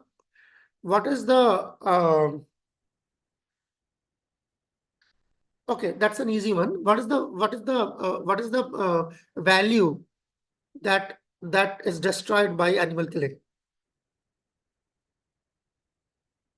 That's an Compassion. easy one. Mercy. Mercy, compassion. Yeah. So now, after because that was an easy one. Now, based on that, let's see when that is destroyed. We understand that mercy is destroyed. What takes its place? Any ideas? What takes place takes the place of mercy? Cruelness. Yes. Cruelness is actually not a value. So mercy is a value. It's a negative value that like is replaced by that. The positive value is replaced by a negative value. Prabhupada, actually, very few places Prabhupada speaks about that, but he does. In 1st canto, he does. Any idea? What is mercy replaced by? The positive value of mercy replaced by a negative value, actually. It's very important to know that. Pride. Yes, pride.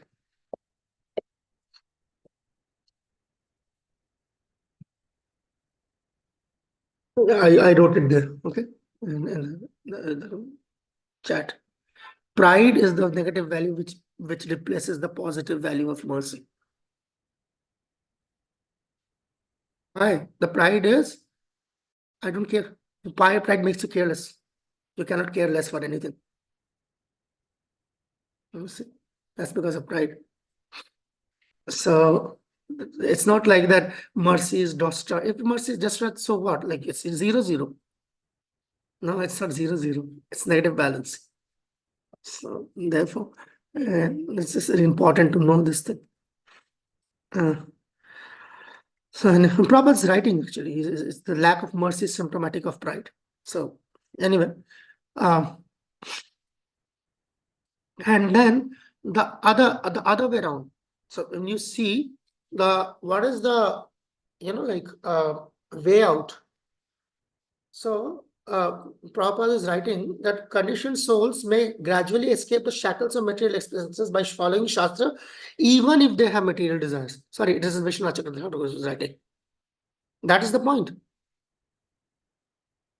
In fact, we are like, why do you need to follow regulations at all? You only need to follow regulations if you are like have material desires. If you don't have material desires, why follow regulations? Okay. So that here rules and regulations means the 64 limbs of Bhakti, which has got the 10 do's, 10 don'ts, and 44 10 additional items of Bhakti. Okay.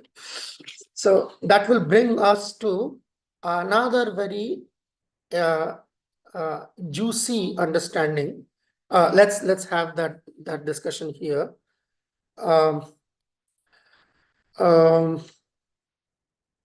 See, basically, because what is happening, before I start the discussion, this another point Vishnu Chakravarti is mentioning, it's important. It's like it's going, the whole concept is like 6, 7, 8. He's mentioning on these 3 things, basic what he's mentioning. So worthwhile to note is that hunting here, it basically means enjoyment, right? It's like woman hunting. It's like he's thinking enjoyment, or like go for any hunting. So going for an enjoyment, basically. So it's a saying because it is not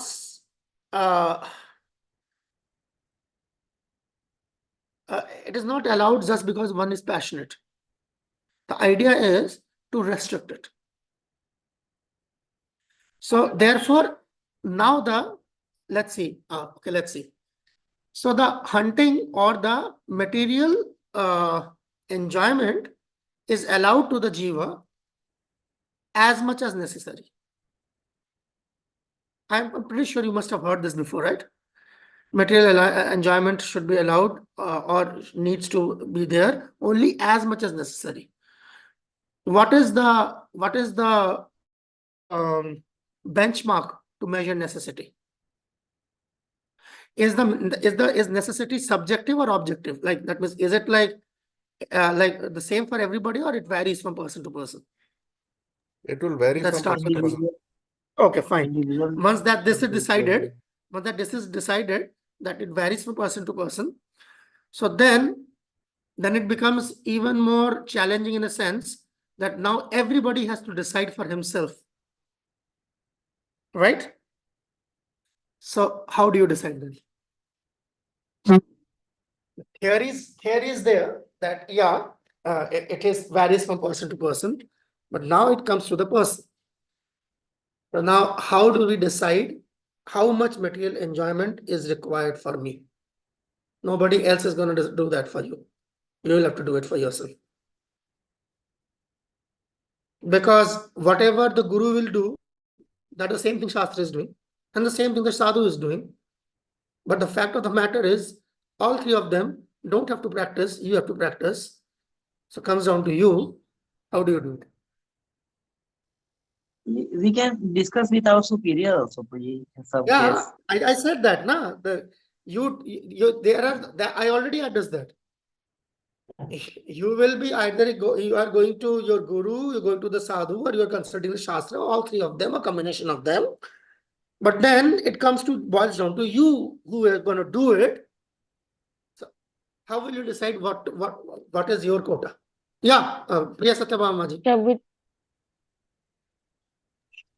I'm not sure, Prabhuji. I'm guessing here. Maybe your Krishna consciousness doesn't get affected. You are not strayed from the path. Yeah. No, no second thoughts. Right there. Whatever is required to maintain or remind you of Hare Krishna consciousness. Say, for example, how much overeating am I allowed? Okay. Today is like Ekadashi. I've got Ekadashi chips. How much chips am I allowed to eat? Let's get down to the brass tacks now. It gets get down to the basic. Stomach doesn't hurt. Stomach doesn't hurt. No. The moment, yeah, Jiyama ji, go on. जब तक आपको मतलब जितनी आपको energy required है अपनी साधना और अपनी हाँ, तो मैंने सवाल ये पूछा ही नहीं है. मैंने पूछा ओवर ईटिंग कितनी रिक्वायर्ड है. ओवर ईटिंग कितनी रिक्वायर्ड है, यानी कि आप अपने इंद्रियों को कितना इंडल्ज कर सकते हैं. कहाँ तक का ओवर ईटिंग की रिक्वायरमेंट होती है क्या? आई मीन नीड ही नहीं है. ओवर ईटिंग तो ऑलरेडी. देखो ऐसा है, अब माजी, अब मैं बुरा नहीं मानना, अब यहाँ 20-25 लोग बैठे हैं, तो कोई आपको देखेगा तो बोलेगा कि ओवर ईटिंग की रिक्वायरमेंट नहीं होती है, और कोई मुझे देखेगा तो बोलेगा कि क्यों नहीं होती है. कि भाई जियामा जी के हिस्से का जो है बिमला प्रसाद खा जाते हैं, देखो. उनकी नौबत नहीं आती है, ये बाज नहीं आते हैं. I'm just paraphrasing. There was this, it reminded me of a conversation between Gandhi and Churchill, round table conference. वो जैसे ही receive किया गांधी के, like by क्या नाम है, ship. उन दिनों तो ship था, तो ship से जब वो उतर के आया, and Gandhi was having this, वही एक चादर डाला हुआ है, जैसे वो थे दुबले पतले से, बिल्कुल हड्डियां दिख रही हैं उनके.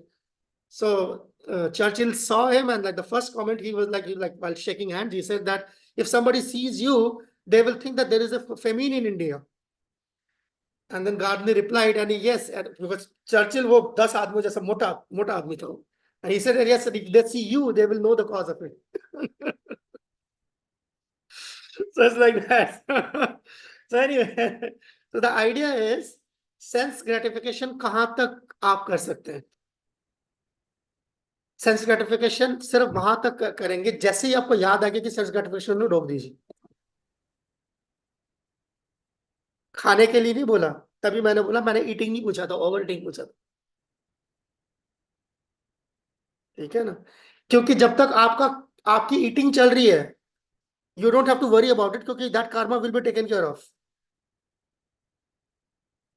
आपके जिस्म को कितना चाहिए, उसके लिए जितना आपको खाने की जरूरत है, उसके बारे में आपको सोचने की इसलिए जरूरत नहीं है क्योंकि वो डिपार्टमेंट भगवान का है देखने का कि भाई इतना तो इसका जाता है, छोड़ दो, ये इसका कोटा है। तो जहां तक मेरा कोटा है वहां तक तो मुझे सोचने की जरूरत नहीं है ना, वो तो ठीक है, मुझे अपने कोटे में कटौती करने की कोई जरूरत नहीं है। सोचने की जरूरत तभी हो रही जैसे मैं उसके दहलीज से बाहर जा रहा हूँ। So when I'm crossing that line, so when you're crossing that line, the moment you are reminded of that you're crossing the line, you should be able to stop it. That is the mental strength, which is again coming from the spiritual strength. Remember that Ranath Maharaj quote. So the same thing. There's physical strength, then mental strength, then spiritual strength. So it's like when you are following the do's and don'ts of Krishna consciousness, that is going to give you the strength to the mind to reject what the senses are demanding. Otherwise, you won't get the strength to reject it.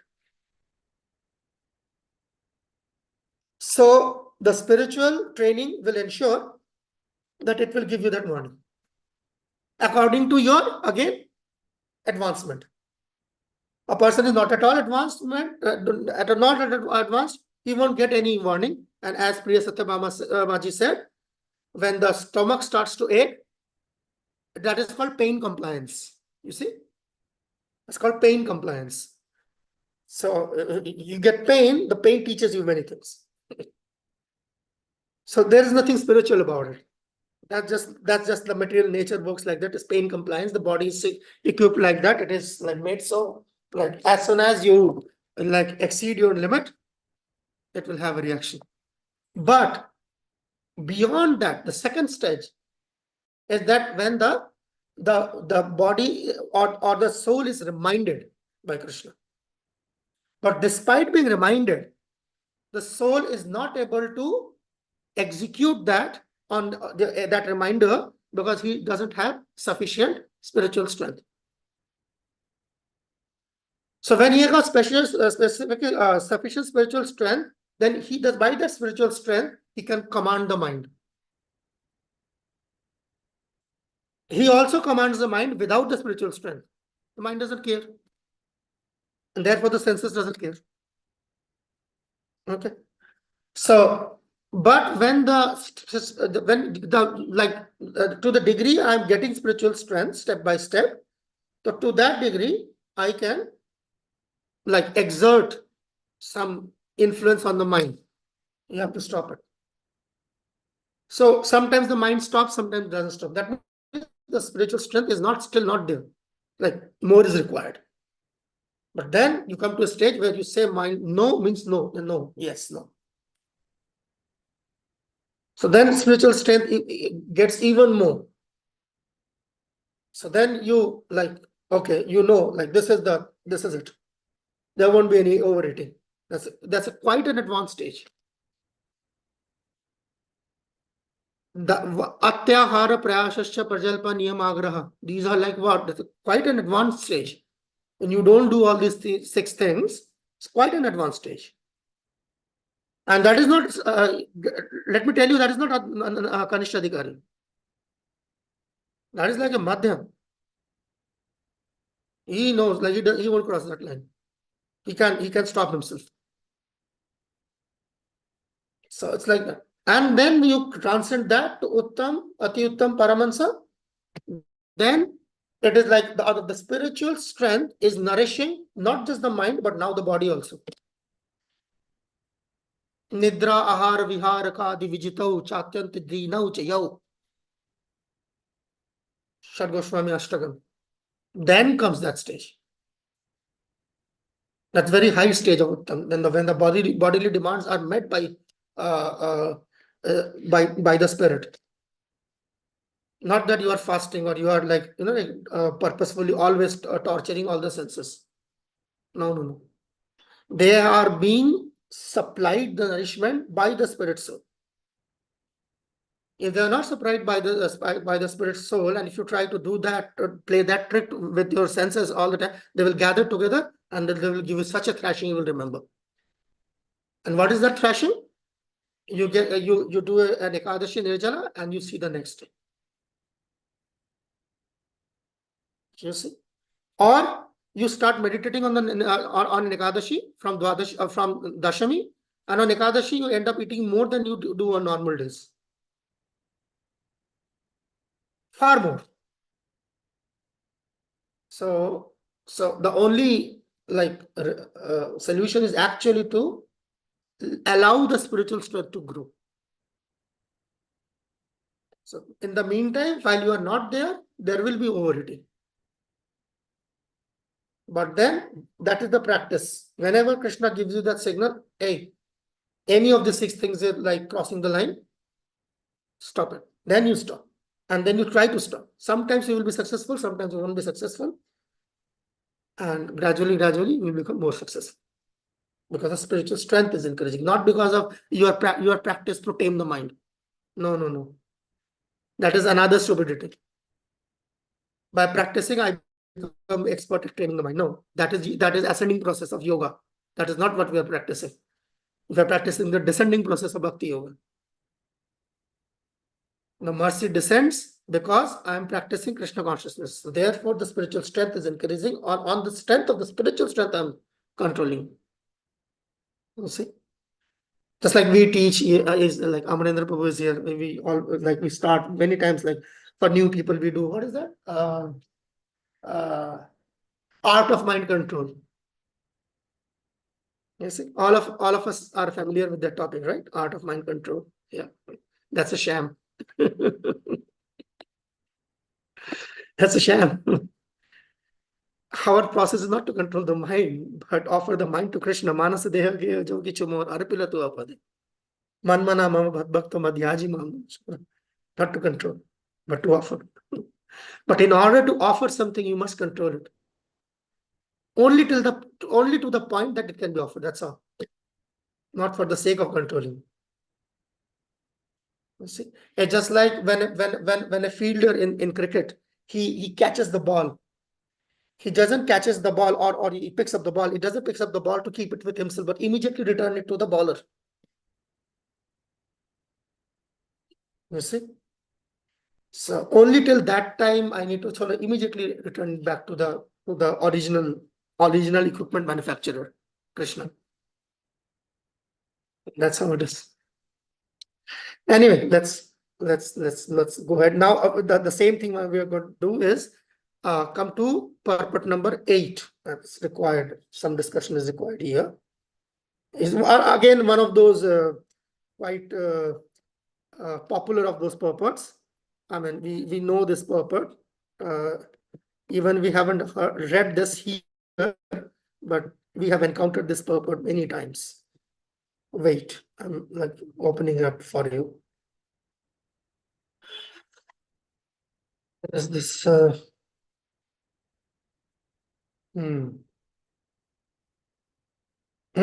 here. Let's read this part and then let's see what is in store. Okay, from here, purport ends here now. Wait. No, just this part. Okay, this one paragraph. I need a volunteer to read. Maybe a different volunteer this time. Married. Okay, go on. A person who is not a non-devotee has no good qualifications because he acts on the mental platform. One who acts on the mental platform has to change his standard of knowledge periodically. We consequently see that one philosopher may disagree with another philosopher, and one scientist may put forward a theory contradicting the theory of another scientist. All of this is due to their working on the mental platform without a standard of knowledge. In the Vedic instructions, however, the standard of knowledge is accepted, even though it may sometimes appear that the statements are contradictory. Because Vedas are the standard of knowledge, even though they may appear contradictory, they should be accepted. If one does not accept them, he will be bound by the material conditions. So here is the Hara Vaktasya Kuto Mahadguna Manarasena Sati Dhavato Bhahi, basically Bhagavatam. We were going to encounter the verse soon.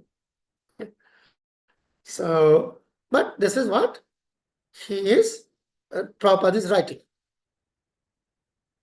A person who's who's a non-devotee has no good qualifications. So, yeah. So how do you respond to this? A person who is not a devotee of Krishna, a non-devotee specifically, he has no good qualification.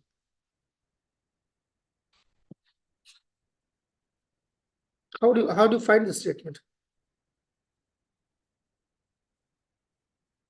Listed in the chat. How do you find this statement? Maybe he is carried away by his mind. Wait. Let's see, Prabhu, he started first. Sorry. Yeah. Sorry. Go on. Prabhuji, I think from the spiritual context, this statement is absolutely right, because the qualifications, whatever you have, should ultimately aid you in your progress on the Krishna conscious journey. So all the material qualifications have no value in terms of your progress on the Krishna consciousness journey. So therefore, a non-devotee who is acquiring these material qualifications, for these have relevance in the spiritual realm. Okay. Okay, agreed. That is like, if I understand you correctly, you are saying that if those until those qualifications are engaged in Krishna consciousness, they have no value, right? Yes. Is that what you are saying? Yes, Prabhuji. Yes, but Prabhupada is not saying that. He is saying the material, they don't have any good qualities. Whereas you are suggesting that they have good qualities, which unless utilized in the service of Krishna, have got no value. But Prabhupada is rejecting the very idea that they have got any good qualities. Yes, Amal Charan Prabhu, go on. I guess two things are there. Like the good qualities they are holding from material perspective is not good for spiritual understanding. Second thing is their knowledge or skills are carried by material concoctions like that. Okay. I see. It's not that what you are saying is wrong, but you are somewhat similar to what already Rasikra Prabhu said, which is that, like, like there are good qualities, or what is the use of that good quality? That's good quality is as good as not any good quality. But Prabhupada says he doesn't have any good quality to begin with. It's like, yeah, Ganga Shakti Maji. Let's go to the Ganga Shakti Maji. Let's see. Prabhuji, I think what is important here is to see how Prabhupada says that because he acts on the mental platform. So mental platform is very shifty and doesn't hold much value anyway. So because a non-devotee is constantly working on the mental platform, even what seems to be his good quality at one particular point of time is bound to either degrade or get contaminated very soon and become into a disqualification or flaw. So because it's always constantly changing the mental platform and it's contaminated and material, so therefore it's not possible for anyone working on that platform to have any good quality. Okay. So you say that, like, let me summarize it. You said that even if they have some good quality, but they cannot operationalize it, therefore they actually don't have any good quality, right? Something like that. Yes, Prabhuji. Okay. But I'm just saying, I'm just again coming back to the same thing. Prabhupada says he is basically denying from the very beginning the very idea of non-devotee having any good quality. He's not even saying that even if he theoretically has it, and he's not wading into that. He's not even wading into that controversy that whether he has it or not. he's outrightly denying that he has any good quality. So what's this? What's this? Rukmini Maji, go on. We have to finish this thing. As we say, as we read that whatever we do, if it is not pleasing to Krishna, is a calm.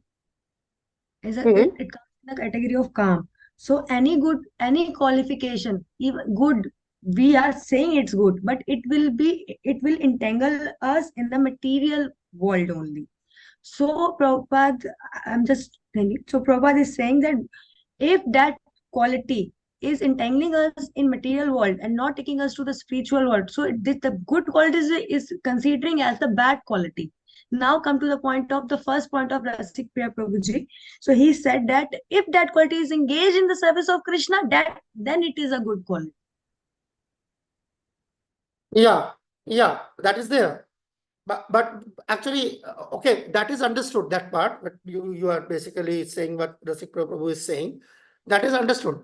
The first part which you said, you actually get very close, and you said that what is being, like, quote unquote ascribed as good quality is not a good quality but karma. So yeah, that's something that's quite acceptable. Jiyama ji, फरमाइए. प्रभु जी इसमें ना non devotee का कहा प्रभु ने लिखा है, तो पहले तो ये समझना है वो किनको कर रहे हैं डायरेक्ट ना, जैसे कर्मी योगी एंड ज्ञानी योगी, और वो भी they are not on the path of devotional service, maybe उस वजह से वे कह रहे कि उनमें कोई गुड क्वालिटी नहीं है. तो ये आई मीन बिल्कुल ठीक, ये बहुत इंपॉर्टेंट आपने ये पहलू पकड़ा है. First, the understanding of the term non devotee. The term non devotee means other than devotees. That means paths other than devotional service. That doesn't say not devotee. You see, there's a difference between non-devotee and not a devotee. Non-devotee means a path other than devotional service. That means the karma marg, the jnana marg, and the yoga marg. And remember, they are not karma yogis, jnana yogis, or dhyana yogis. They are karmis, jnanis, and siddhikamis. So here Prabhupada is talking, actually, you see specifically, it specifically talks about any other process except Krishna consciousness, Bhakti marg. That's just that. But okay, having said that, thank you for clarifying that thing. Priya Satamamaji, I'm moving ahead, like maybe I'm taking the discussion ahead.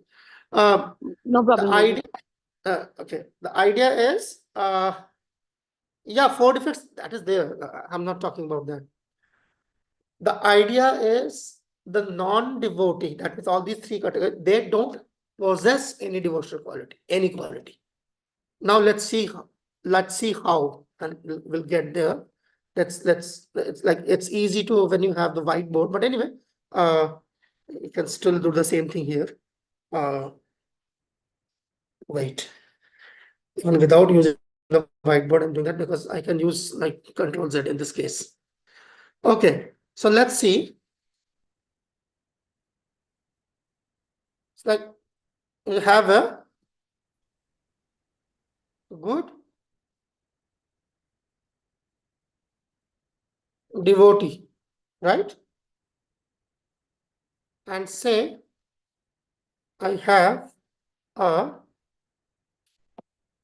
good, let's see here, non-devotee, right? Okay. There can be a good non-devotee. Okay. There are certainly can be a bad devotee and a bad non-devotee. Right? Okay. So let's have some basic mathematics. Okay. Take out the denominator, common denominator, right? Remember? Let's have refresh our memories. So you take out the good from both. What remains?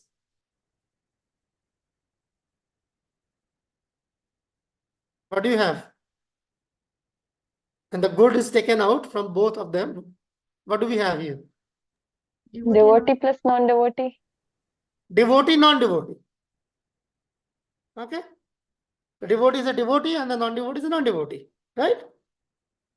Now let's take out their bad qualities. Okay? Same formula. Like, so what do we have in balance? Devotee and non-devotee. Getting my point? So there now you see, now there is a comparison. Now if I make a comparison and if I see it like this, that you see there is a devotee. Okay. Let's have this.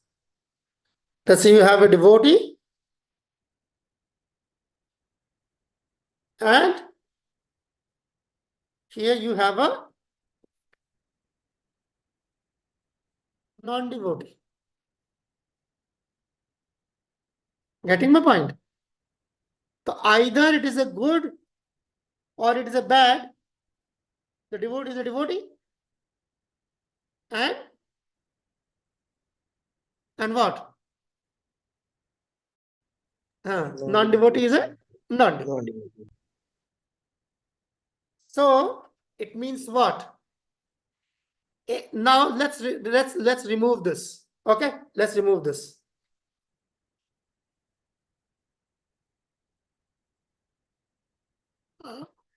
Okay, so let's remove this one too. So now here is a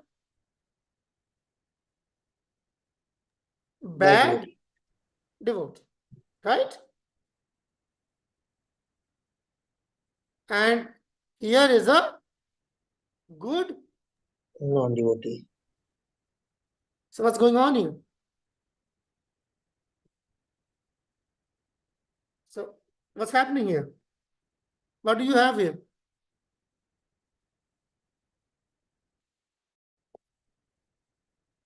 Okay. So what do you have here now?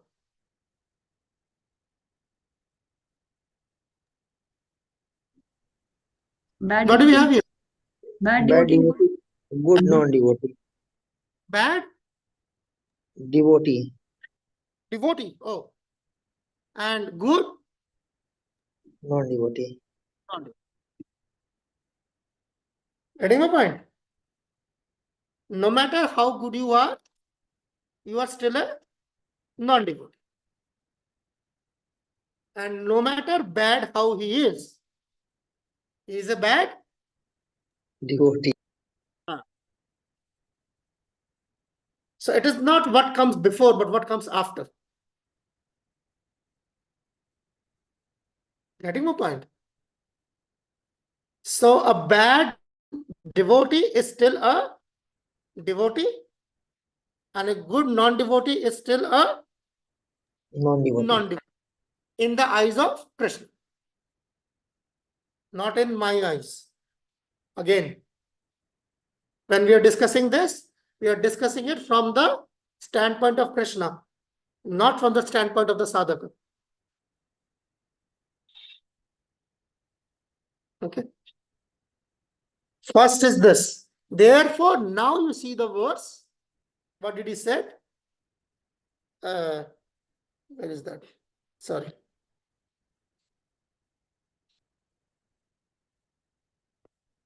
Harab. You see? Harab abhaktasya. It's not question of this or that. They have it or they don't have it. He's still this. I have to understand that. And this is seen from, this is how Krishna sees, not how the devotee sees. The practicing devotee sees himself as bad. Here, now you see, let's go to the next, let's change that. And let's see how Krishna sees, how the devotee sees. Okay, this is how Krishna sees. Okay, and now this is how the devotee sees. Okay, he sees it like this.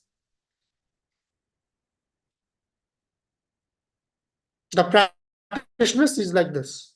He is good, not devotee. Good, not devotee. I am devotee, but bad devotee.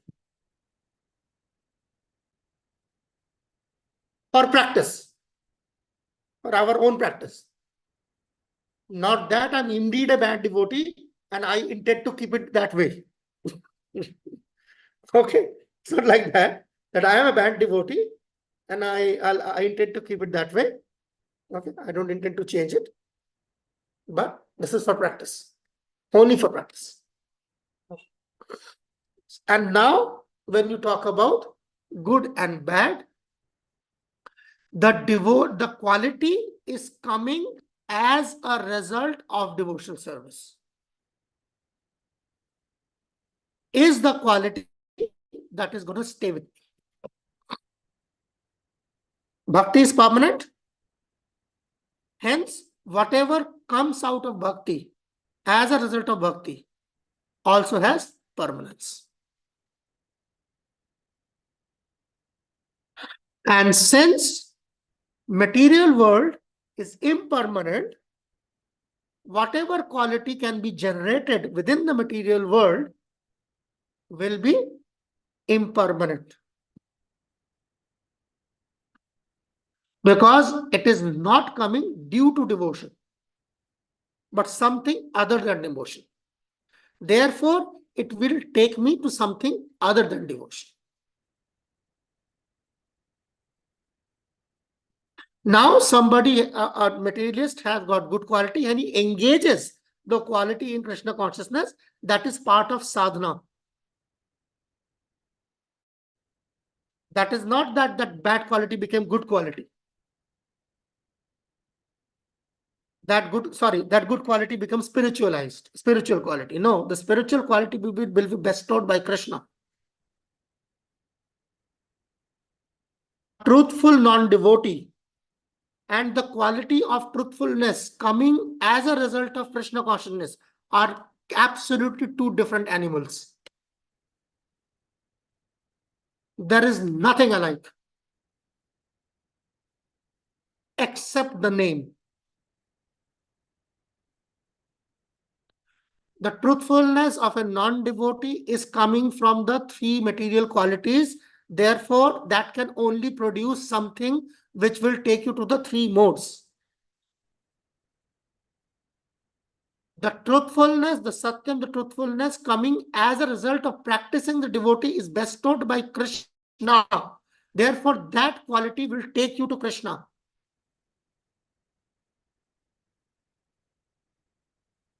Just like the non-devotee, with the good non-devotee with good qualities, have to use those good qualities in the service of Krishna in order to make them useful. But the devotee who has attained a good quality because of the result of practicing sadhana bhakti given by Krishna will keep that to the end of his life and lifetimes.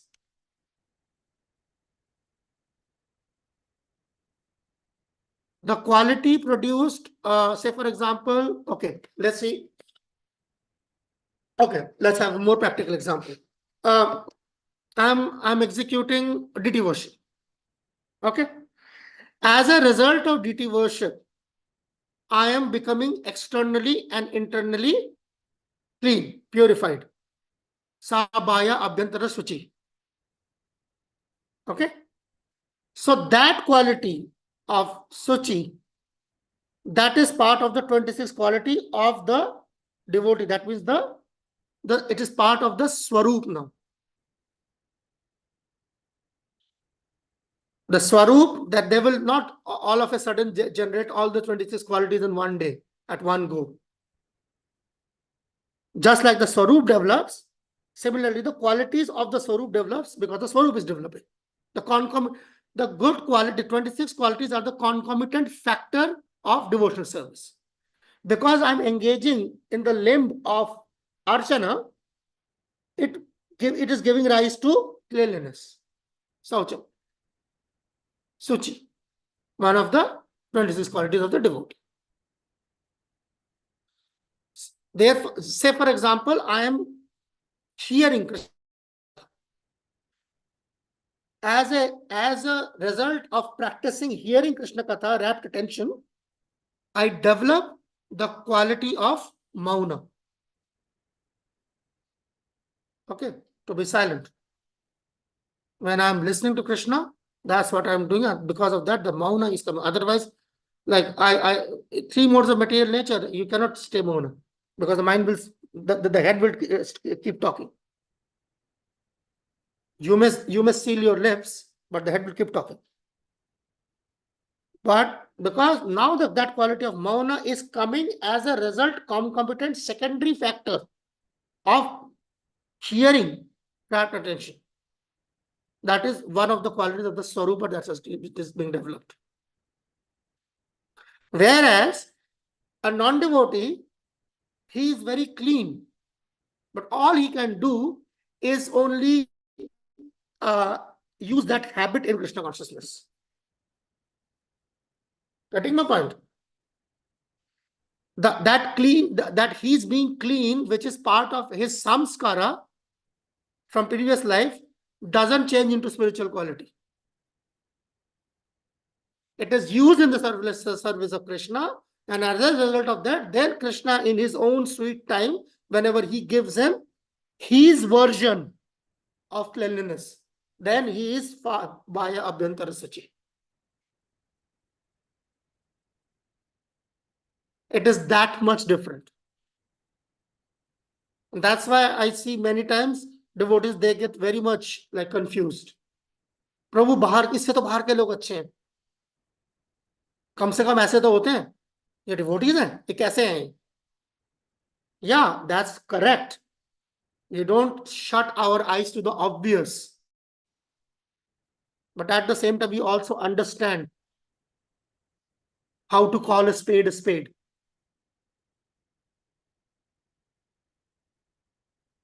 The word just like for prema. You see, in nectar devotion, we use for prema, we use kamanuga bhakti or kamarupa bhakti. And for this world also we use kama. The word is the same. But that kama is coming from three modes of material nature, and that kama is coming from prema bhakti. Similarly, this cleanliness or this mauna or this kavi, I am a very good writer. I'm a very good poet. I'm a good lyricist. I can write. I used to write like to impress the girls. Now I came to Krishna consciousness. I'm writing for Krishna. I'm engaging my talent. I didn't like immediately jump to the one of the 26 qualities of a devotee, which is kavi. I'm sorry, no. That is gonna come when you will be hearing and reading the various, like daily you're chanting the various stuti and stotras of the previous acharyas from the Shastra, and you're also going and praying.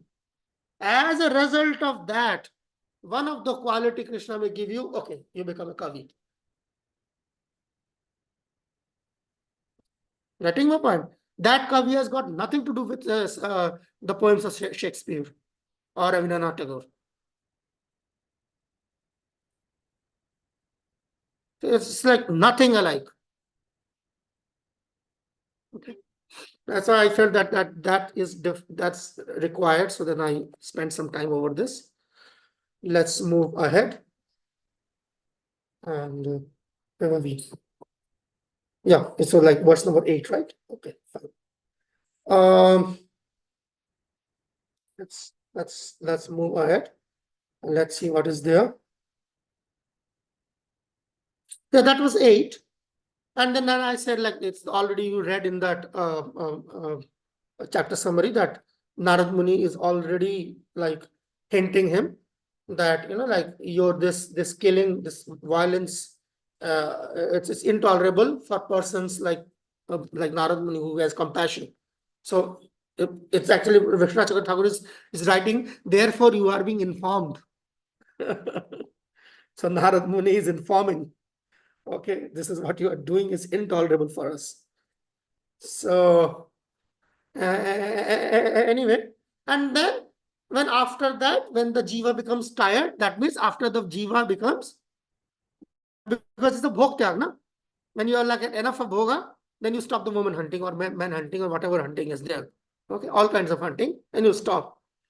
Then because when that stops, then because of the some tendencies of dharma which you have, not bhakti, because of the tendency of dharma you have, then you start repenting. Then the tyaga thing comes. After the enough bhoga has been done, the bhoga leads you to that tyaga thing. Oh, sense of repentance. Oh, what did I do? Of course, this is all Smashan Vairagya. This is like, you know, it's just, but it is there. It stays there.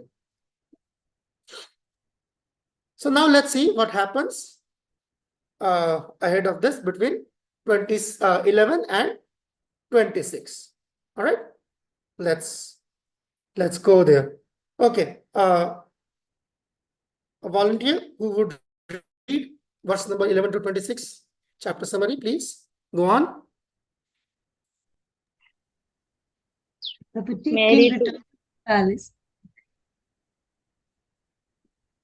where he refreshed, decorated, and dined himself. Agitated by Cupid, the anxious Puranjana inquired from the household ladies as to the whereabouts of his wife. The woman responded that the queen was lying neglected on the ground. Seeing his distraught wife, the aggrieved Puranjan began pacifying her. Puranjan presented himself as the queen's offending servant who should be mercifully forgiven.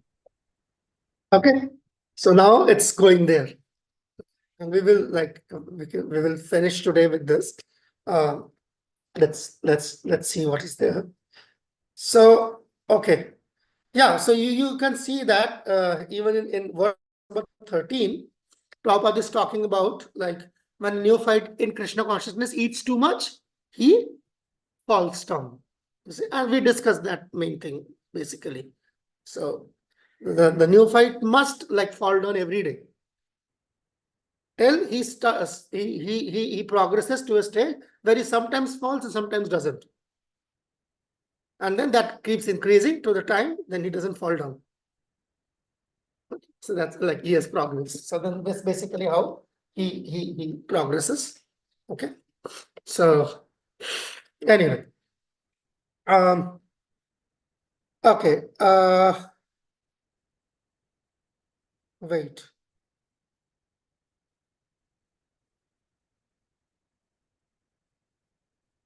Yeah, here in verse number 12 also Prabhupada is like very much stressing the whole concept of Guru Shadha and Shastra, and that without these three things together, one cannot return to Krishna consciousness. It doesn't say that one cannot return to like back to Godhead. He's saying one cannot return to Krishna consciousness unless like he has all these three things and he's like favored by these three Guru, Sadhu, and Shastra. So yeah, so gradually like he has to figure this thing out for himself. This is the process. Let's see. Yes, in verse number 13 or 13 is a very important part which yeah, Prabhupada is writing about this in another place, not in the same purport, but in another place quoting the same thing. He's writing that spiritually speaking, because of the disappearance of the last traces of contamination. Oh, what's going on there? Sorry. Okay. So, you see, the last traces of contamination due to the sins, one's desire, is there to act according to dharma, which we were discussing, but it doesn't appear immediately. You have a desire to do what is right, but it comes late. Sometimes you think, like it should have come before I did this. Why did it come so late? Yes, it came so late because like because I have the traces of the previous contamination with me. Part of my samskara, it is there. So that's why that is preventing the good intelligence from coming well before time. So that the idea is like, as we say, no, that prevention is better than cure. So that prevention is not happening every time of to cure. That is happening because the past stresses are there, and those stresses are not allowing the present purification to act well in time. I mean, before time. It is acting, but it is acting later. So the more due to the persistence of Krishna consciousness, when I am persisting on that, the more that samskara is going, it's basically the same. I'm just talking about the Bhakti Rasamrita Sindhu when Prabhupada is, Rupa Goswami and Prabhupada both mentioning about the aprarabdham phalam papam kutam phalonmukham. Okay, bijam phalonmukham. That verse. Kramai neva praliyate Vishnu Bhakti Ratatmana. So that is the krama, that is the order. The first, it will come to you after you have committed a sin. Even before that, it is not going to come at all. Okay? When you are a good non-devotee, it's not coming. Okay? But when you are a bad devotee, it is coming, but it is coming after you have done the deed. Okay? But then, when you gradually become a not so bad devotee, gradually you are coming to a good devotee, so then you see that it's coming before time, and then you really become a good devotee, it doesn't come at all, because you are free from it. Okay, so that's how it works. Gradually it will work. Okay. So, yeah, and Prabhupada, even Vishwanath Chakravarti Thakur is talking about like what is an Ardhangini, the good intelligence, which basically here the Puranjan analogy is using the wife as the intelligence. And what is good wife, what is good intelligence, it's going on like that. Okay. So there Prabhupada is writing a very formidable thing, which might require some attention. It's in verse number 20, the purport he is writing, one cannot arouse Krishna consciousness simply by his own mental speculation. One must surrender to a bona fide spiritual master. Only this process will help one. So the idea is, my own mental speculation is not going to work. It will work, but that has to be a person who is above mine. His will work for me. And gradually, when I advance, then dadami buddhi yogam tam yena mamupayanti. The tap starts, like to trickle.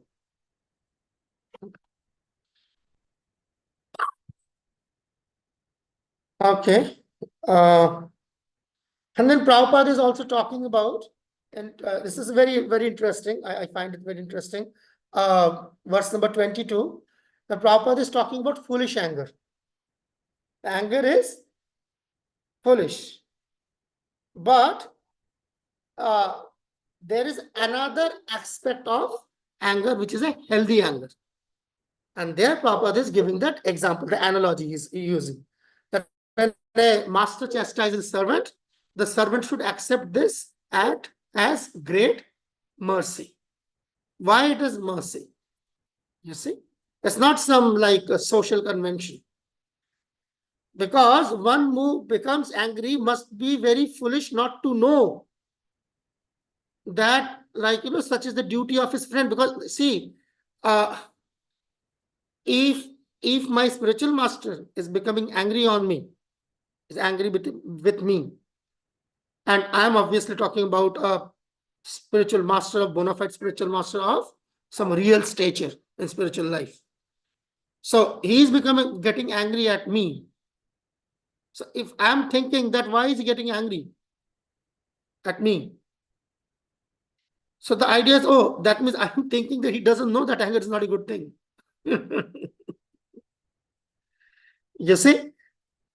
So it is not that, like, when I'm talking about obviously a spiritual master of that kind of stature, he doesn't become angry. He has to bring upon himself that anger. Therefore, that's a healthy anger. In this case, the anger is deliberate. So I'm like, the person is not under the sway of the anger. The anger came and he doesn't know how to control that, and he like simply busts it open, and then like, that's a different thing. That may also be there when like the spiritual master is still not that evolved. That may be there.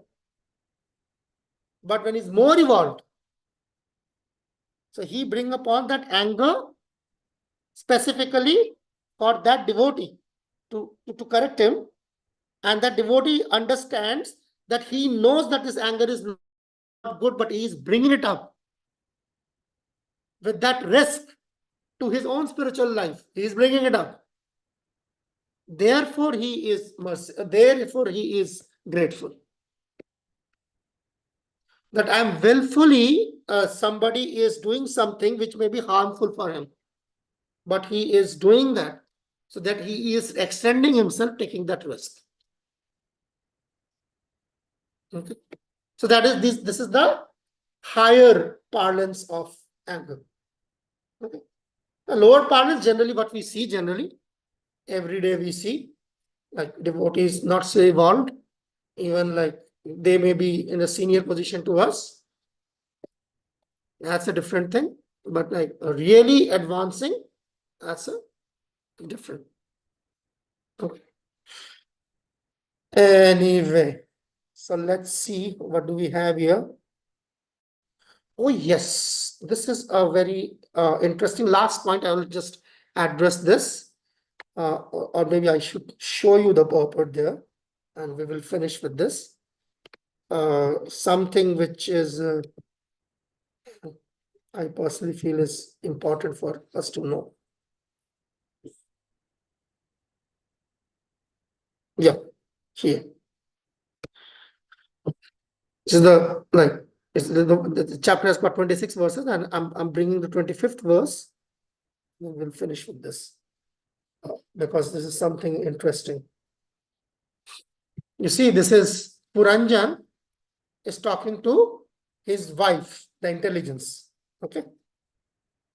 And I just wanted to bring a side point actually.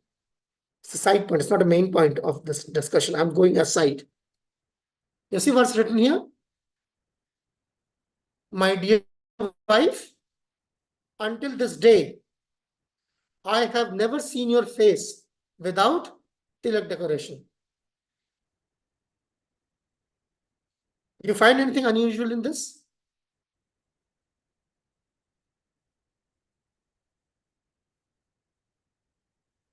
Find anything unusual in this? I mean, it's not that you have to find something unusual. Now that I'm asking, if you don't find anything unusual, that's fine.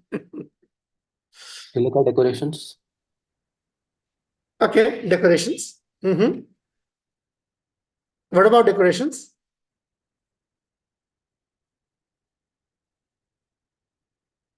What about decorations? Maybe it's a symbol of a woman to be decorated in front of her husband. Okay. Okay, fine. All right. What is she not decorated with? Tilaka. Tilak, right? You find anything unusual in that? No, right? Because like it's very, very common. Like everybody puts on tilak, right? नहीं. Devotees apply tilak, non-devotees don't. हाँ नहीं उन्हीं की बात हो रही है अब डिवोटीज के अंदर की बात हो रही है उसे हम छोड़ा है पीछे डिवोटीज की बात हो रही है ठीक ठीक है डिवोटीज के अंदर भी कि वो तिलक नहीं लगाया वो हैरानगी हो रही है fact of the matter you won't find a translation or purport like that anywhere in Bhagavatam. Very difficult. I tried. That's what I'm telling you. This is actually one of those rare purports where you can find an evidence that even if somebody is a married wife, the Vaishnavas, they put on tilak. You might find what is so unusual. Yeah. It's just like, it's just like I'm spoiling you before you get the chance to be spoiled by somebody else. Yeah, like if somebody spoils you from home, then you are not spoiled. Because you're spoiled from home. If you're spoiled by outsider, then you're spoiled. So the idea is there is a controversy, very prevalent controversy, that woman doesn't need to put on tilak. And the biggest evidence is what? Radharani doesn't put on tilak. The gopis do not put on tilak. And Amarendra Prabhu is laughing. That means he has heard it before. Ganga Shakti Maji is also smiling. You also got smiled? Ganga Shakti Maji? I've heard this, Prabhuji. Yeah, that's what I'm saying, that you got spoiled, na? That's what I'm saying. So these other people who are not laughing or smiling, that they didn't got spoiled. So I caught them in time. So see? So this is the evidence in Bhagavatam that woman will apply tilak.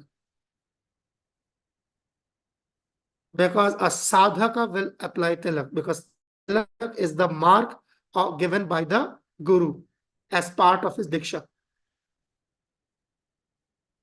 Tilak is one of the signs which indicates that you are initiated. So that's it. And the idea used to, because you have to understand the deeper ramification of that.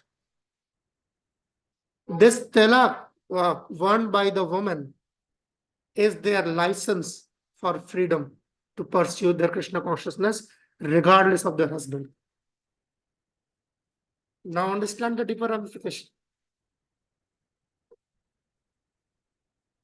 If the husband has tilak and the wife doesn't have tilak, means what? That the husband is a devotee and the wife is the devotee of the husband, of the devotee.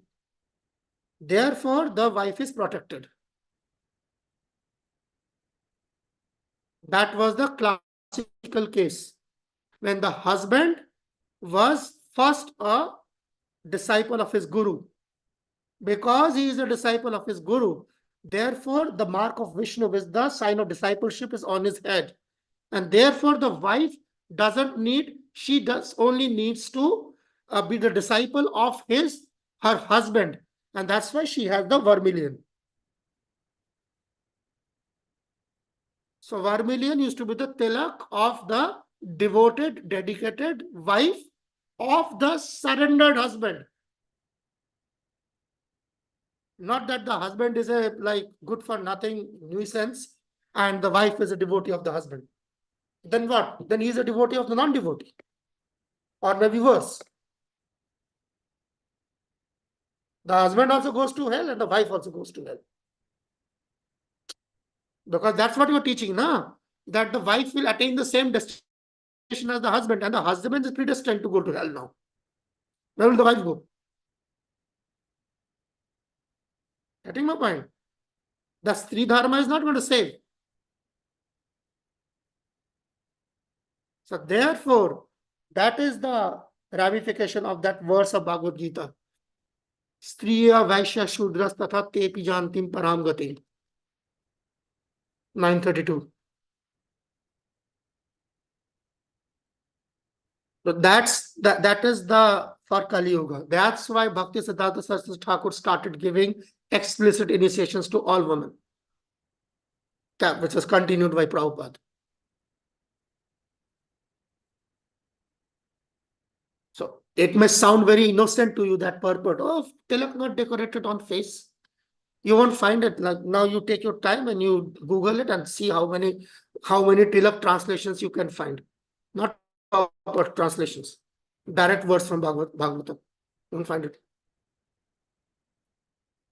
Because they never thought that how can a man be so arrogant that who himself is not surrendered can ask his wife to surrender to him. So that's the ramification. Okay, let's finish here. We are already over time. Okay, we'll meet tomorrow, and tomorrow we will finish the next two chapters. So if you wish, you can read the chapter summary, like and save some time. Okay. Thank you. Hare Krishna. Jai Krishna Prabhupada ki Jai. Pastit Gaur Bhakta Vrinda ki Jai. Krishna.